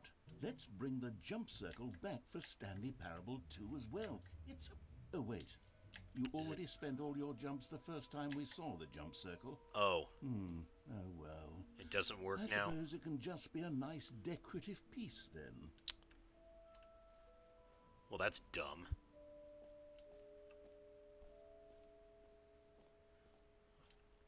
Okay, this leads back here. See the Reassurance bucket. A common complaint of the Stanley Parable was that it was confusing and paradoxical, that it engendered a chaotic sense of reckless despair in those who played it. Well, I'm happy to say that after much consideration, I've engineered a clever solution to this fundamental problem with the game. It's the Stanley Parable Reassurance bucket. You see, Stanley, anytime you're holding the bucket, a sense of calm and ease will fill your mind and your heart. It's true. As long as you hold on to the bucket, the many disorienting contradictions of the Stanley Parable will feel perfectly normal and perhaps even comforting. You may even come to long for the gentle embrace of jarring cognitive dissonance while the bucket is in your arms. And to be honest, it's a much more convenient solution for me than actually redesigning the game to be less uncomfortable. Can you imagine what a pain in the ass that would be? Yes, the bucket is the perfect solution. Come on, give it a try. Oh. Were you... Can you feel it? What was the that glow laugh? Of comfort, even in the face of crushing despair, must already be sweeping through your body. And in fact, can I say that I do believe the bucket lends you an air of charisma as well? I think that just holding it has made you the slightest bit more attractive as a person. The benefits of the bucket seem to go on and on, don't they? All this and more await you in the Stanley Parable 2.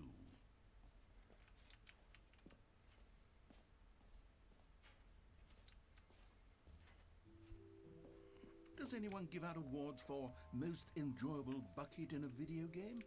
That really should be an award if it isn't already.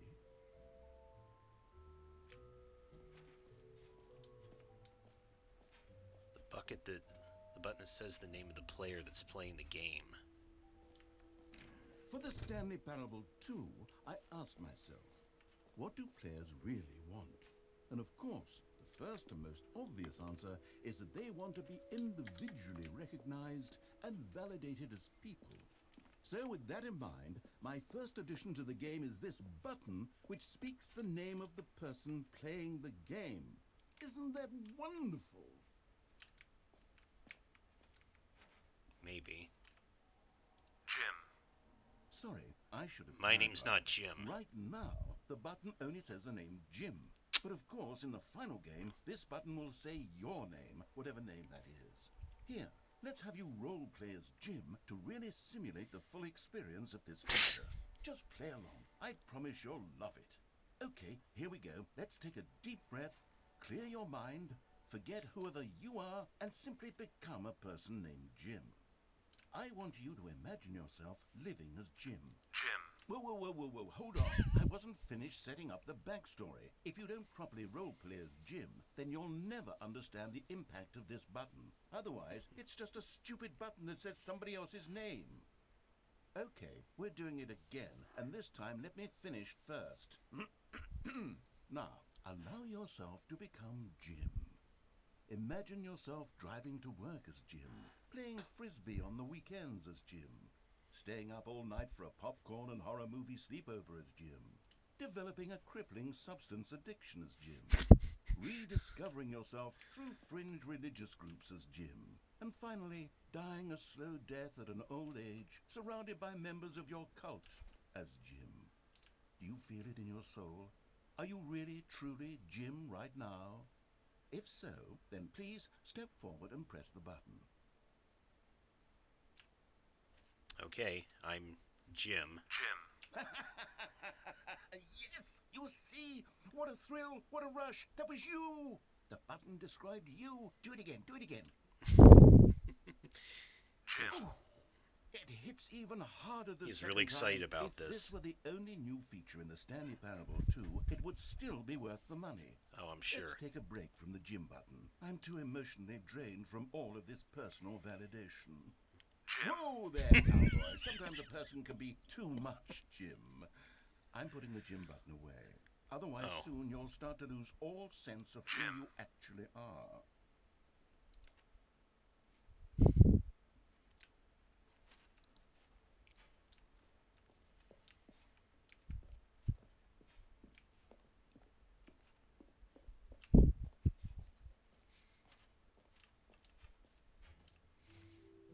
I suppose I could allow only people named Jim to play the Stanley Parable 2. That would actually save me the work of finishing this feature.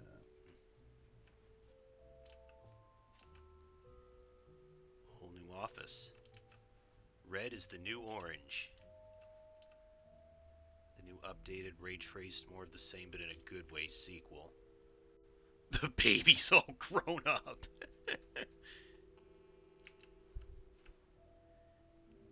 Consistent quality with just the right amount of change.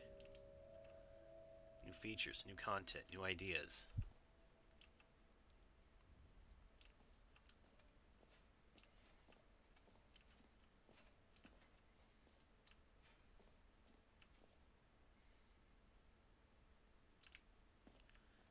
Infinite hole. Oh wait, what is this? Oh, we came out of here.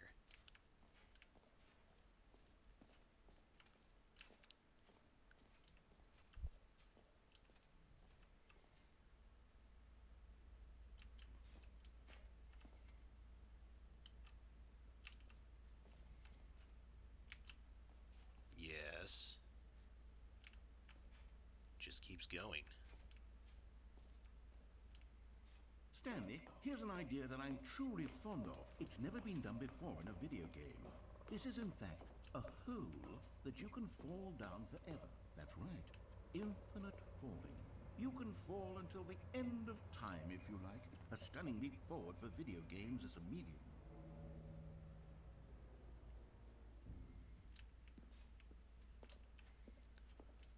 Not quite. You could technically do that in Portal. Whee! You see, isn't it wonderful? One of my more ingenious concoctions, if I do say so. Now then, since you've gotten to see the infinite hole, you can press the teleport button to pop back up to the top, and we can continue onward. Now, I don't mean to be a bummer, but I do recommend you use the teleport button to go back to the top. Maybe do it on the sooner rather than later spectrum of things. Why, what happens if I keep falling? Okay, Stanley, I don't know quite how to say this tactfully, but it's possible that I slightly exaggerated the infinite nature of the hole. Oh. Is it a very, very deep hole? To be certain it is. It's an extremely deep hole. I don't want anyone to say that it isn't an astonishingly deep hole. It is. Is it infinite? Well, that sort of depends Bigger than on your your mom's? definition of infinity. Ha! From one perspective, Got him! the infinite is merely philosophical in nature. It's more of a... Oh! Okay, well, good for you. You found the I- bottom of the hole. You Somehow I found didn't out, take fall Stanley. damage. I'm a liar and a cheat, and you're so clever. I think the issue here is just that you're unusually fascinated by falling. What normal person actually wants to fall infinitely?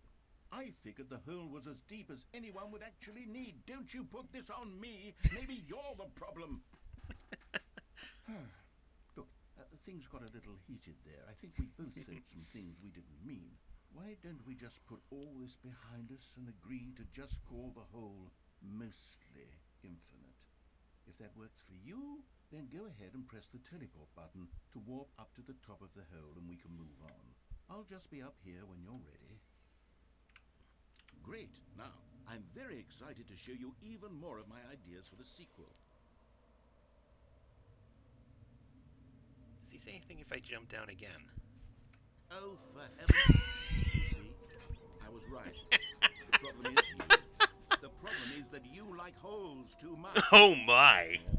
A normal person would have said, yep, that's an infinite hole right there. Goes on forever till the end of time. Don't need to see it all, but not you. Oh, no, no, no, no. You have a weird sort of... Oh. Did the hole seem even shorter to you this time? I kind of couldn't help did. but feel like you spent a little less time in there than you did before. I mean, admittedly, I didn't make an infinite hole, but I didn't think it was that not infinite. Well, I suppose once again there's nothing to do here. If you decide you've had enough of the hole, you can hit the teleport button and come join me up above. Had enough? I'm positively thrilled.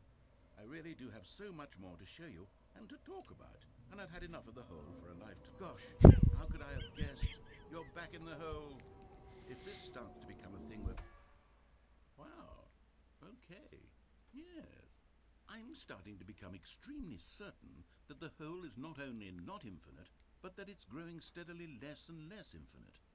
Will it keep that I'm starting to doing hit that? the point where it's no longer feasible to call the hole infinitely deep, even by the lax overall standards for accountability and marketing. What's going on here? Stanley, I have no explanation for the uncertain nature of the hole's length. Here, let's try something. Let's pop back up to the top, and we'll see if it gets any shorter. Well, there it is. Oh. The shame of my lies. How is this still appealing to you? I know you're obsessed with holes, but at this depth, I just can't see this scratching the itch. Oh, who am I to judge? You just do whatever it is you're here to do and hit the teleport button when you're Really? ready to move on. I would have thought I should just be able to climb back up. Is the teleport button not working? Oh, is he You sure? getting revenge? I really don't have an explanation. It was working just a moment ago. Try it again. Still nothing? Well, I suppose Suppose there is one thing I can do to fix this. I'm out. Goodbye, Stanley. Huh? You couldn't bear to be away from the hole, and now you'll get more time with it than you could ever have asked for. It's a win for everyone. You Oh, get to no. do with the hole, I get to do literally anything else. Take care, Stanley. I hope you and the hole have a wonderful rest of eternity together.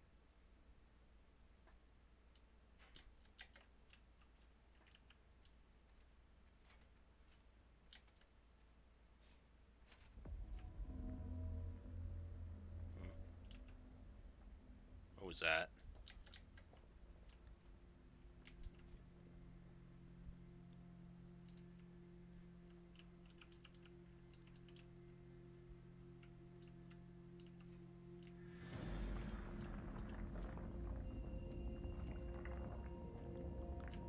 Oh god, and now it's sinking.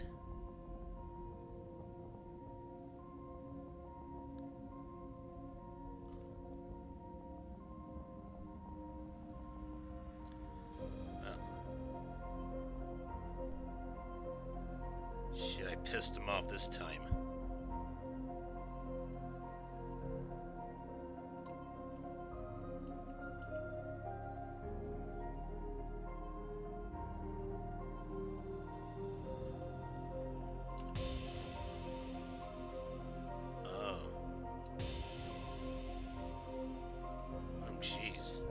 Dramatic. Oh god.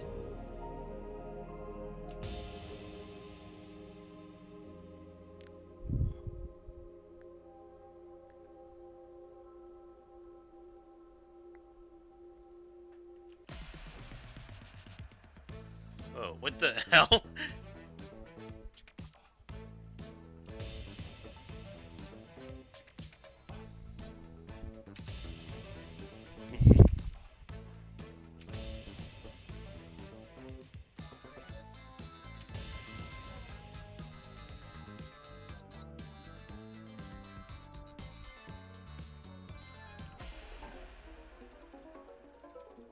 Change your reality.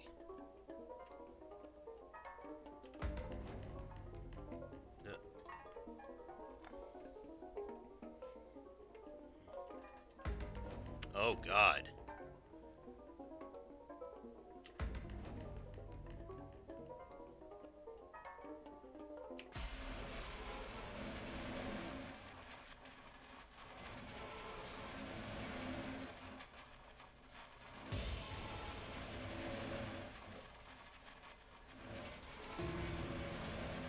Oh, what the hell?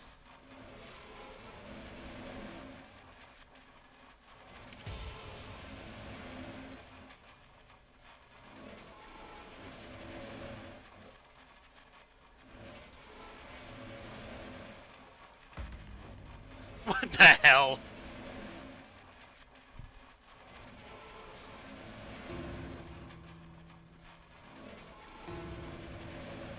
Oh my god, what is this? Stanley! Stanley! Oh! Oh good, you're awake. It seems you had sort of dozed off there, drifting away into dreamland. But we can't have that, Stanley, because this hole is just so darn fascinating that I want you to be wide awake for every second of it. You don't want to miss a single moment. So how about if I just pop in from time to time and wake you up to keep you really, truly focused on the hole? From the looks of things, you and I will have many, many years here in this hole, and I'm looking forward to all of them. Stay alert, Stanley. I'll be back. Toodle-pip.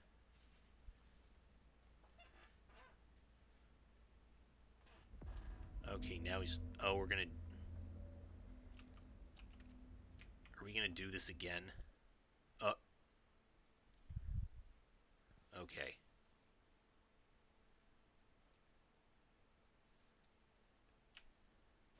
Here we are. Go on.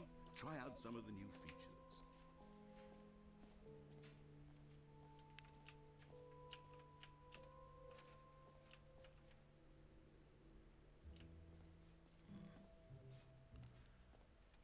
Okay, collectibles. Can you find him? Can you find him? Can you find him? Can you find him? Ah, collectibles. Now it's a real video game. In the Stanley Parable 2, you'll run around gathering up these miniature Stanley figurines. And what's truly innovative is that there will be no reward for collecting all of them. I don't want to stifle the intrinsic joy of watching a number go up. You simply collect all of them, and then you move the hell on with your unremarkable life. Oh.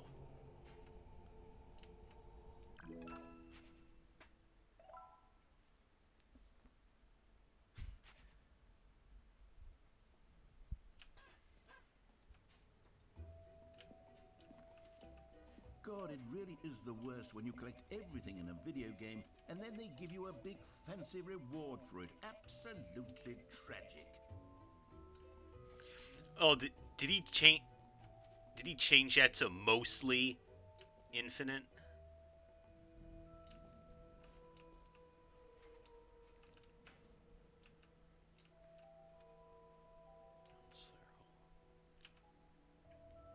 This map. The button that says.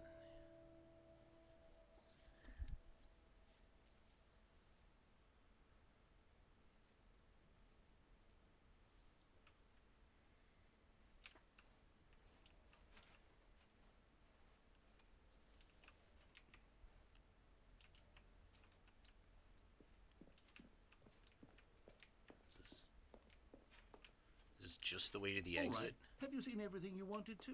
Oh, Ready wait. to move on now? Not yet.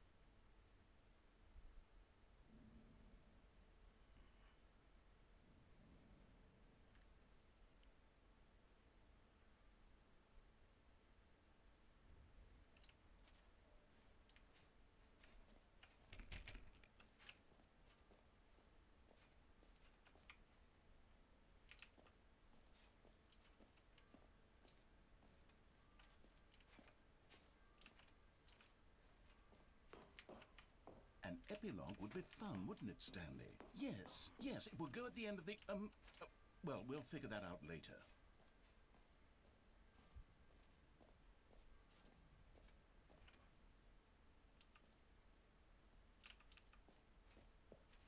Settings World Champion.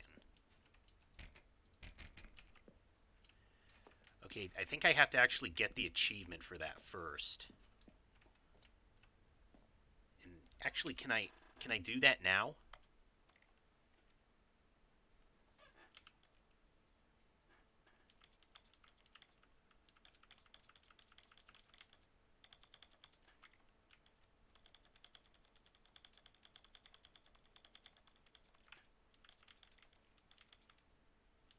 I believe what I have to do is move it to every possible position.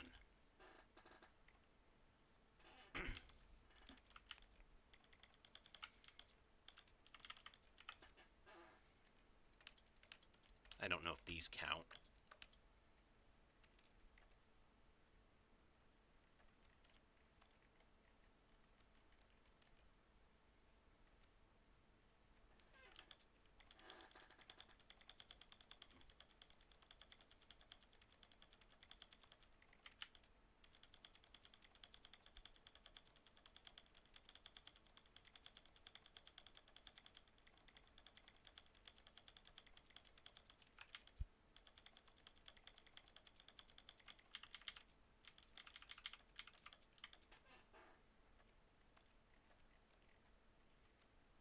Same here. Ah, this might.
to do this for all of these, aren't we?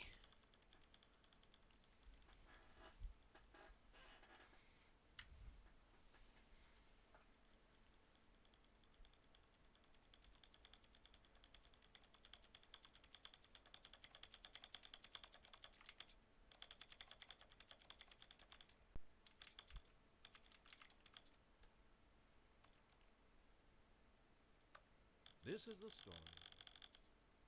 Or will this work too? This is... It's probably be faster than the arrow keys. I don't know if it's gonna...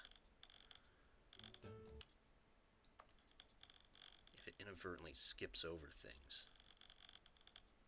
I'll try it.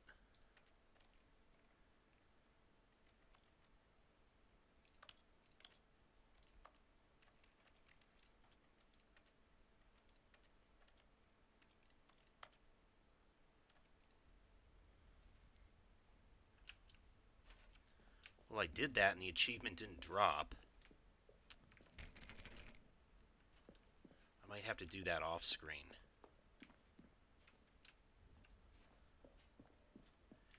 Okay, I think that was everything now.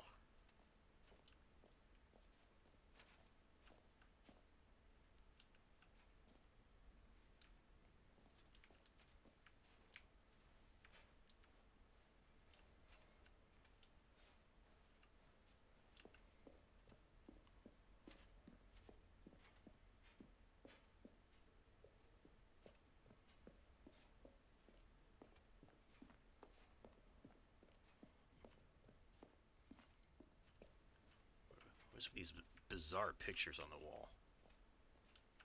So, Stanley, what do you think? Do you like all of the new features?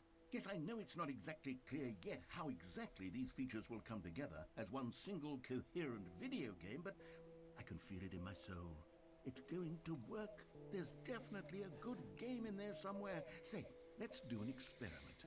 Okay. I'll arrange these new features together, and we'll see whether or not it coheres into a meaningful gameplay experience. Okay. Are you ready? Here it is.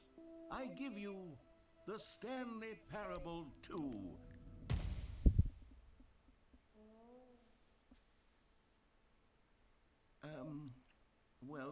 I mean, there's Okay. potential here, right? It's sort of... Okay, never mind. Hold on. Let me do a different arrangement. Okay, yes, this is much better. I feel good about this. Here we go.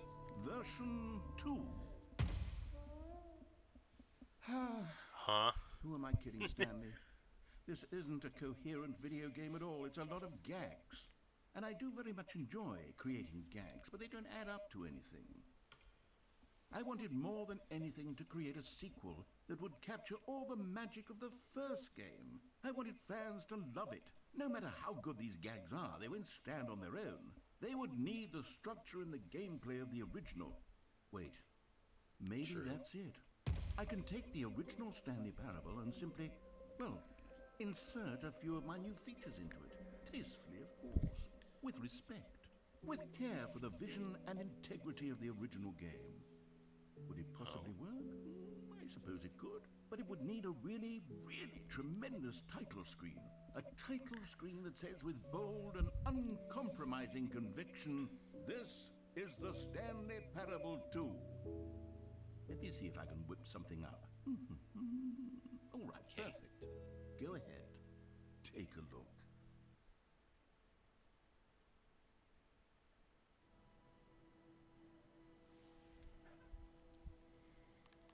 Ooh, okay.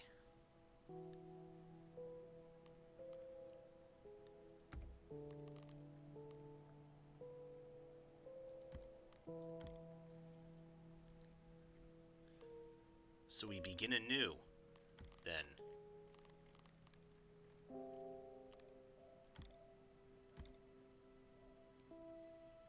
Oh, there we... Oh, that was what I had to do. Or settings world champion.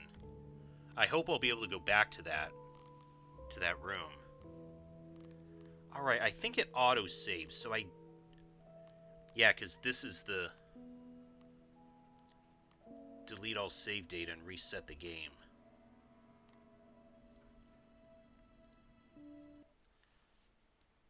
me see how the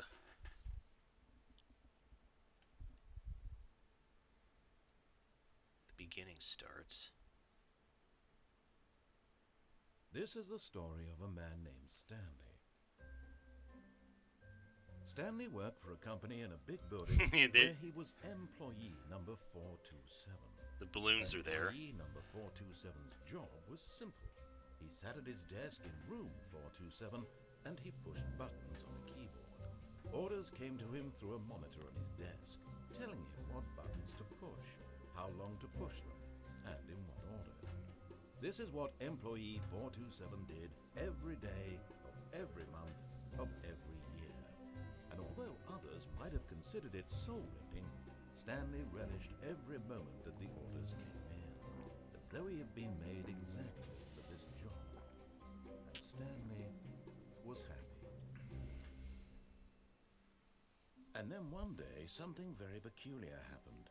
Something that would forever change Stanley. Something he would never quite forget. He had been at his desk for nearly an hour when he realized that not one single order had arrived on the monitor for him to follow. No one had showed up to give him instructions, call a meeting, or even say hi. Never in all his years at the company had this happened, this complete isolation. Something was very clearly wrong. Shocked, frozen solid, Stanley found himself unable to move for the longest time. But as he came to his wits and regained his senses, he got up from his desk and stepped out of his office.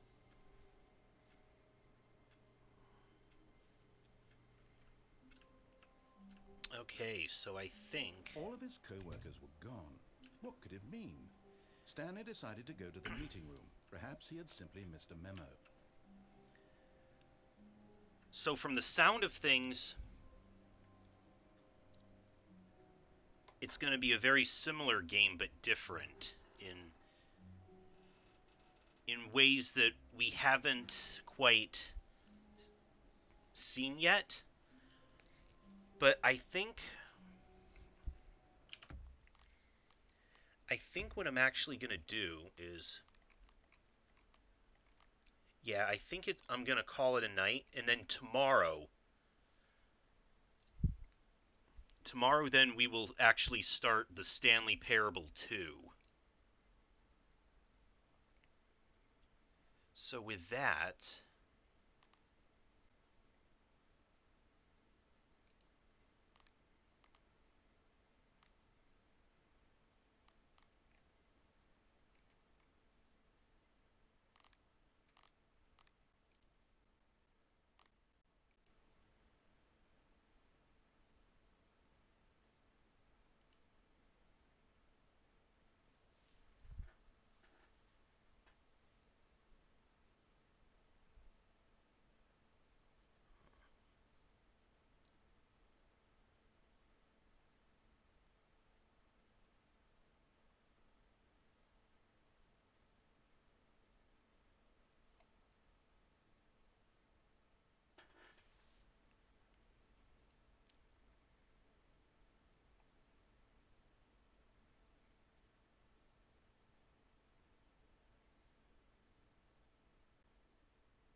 Castella's doing Deltarune Chapter 2, but it looks like she's like right at the very end of it.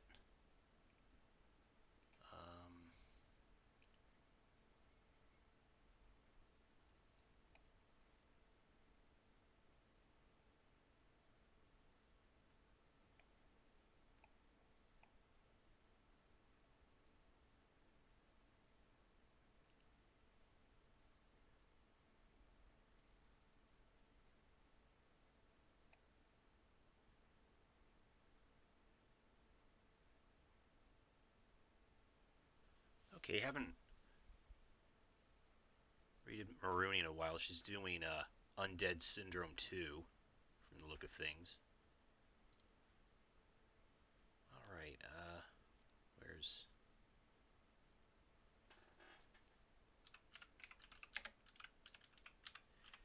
Alright, so like I said, tomorrow night I'll be back with more Stanley Parable 2 now, not Ultra Deluxe. That was a nice gag, though, making fun of remakes with minimal content. Anyways, have a good night, everyone, and I'll see you all later.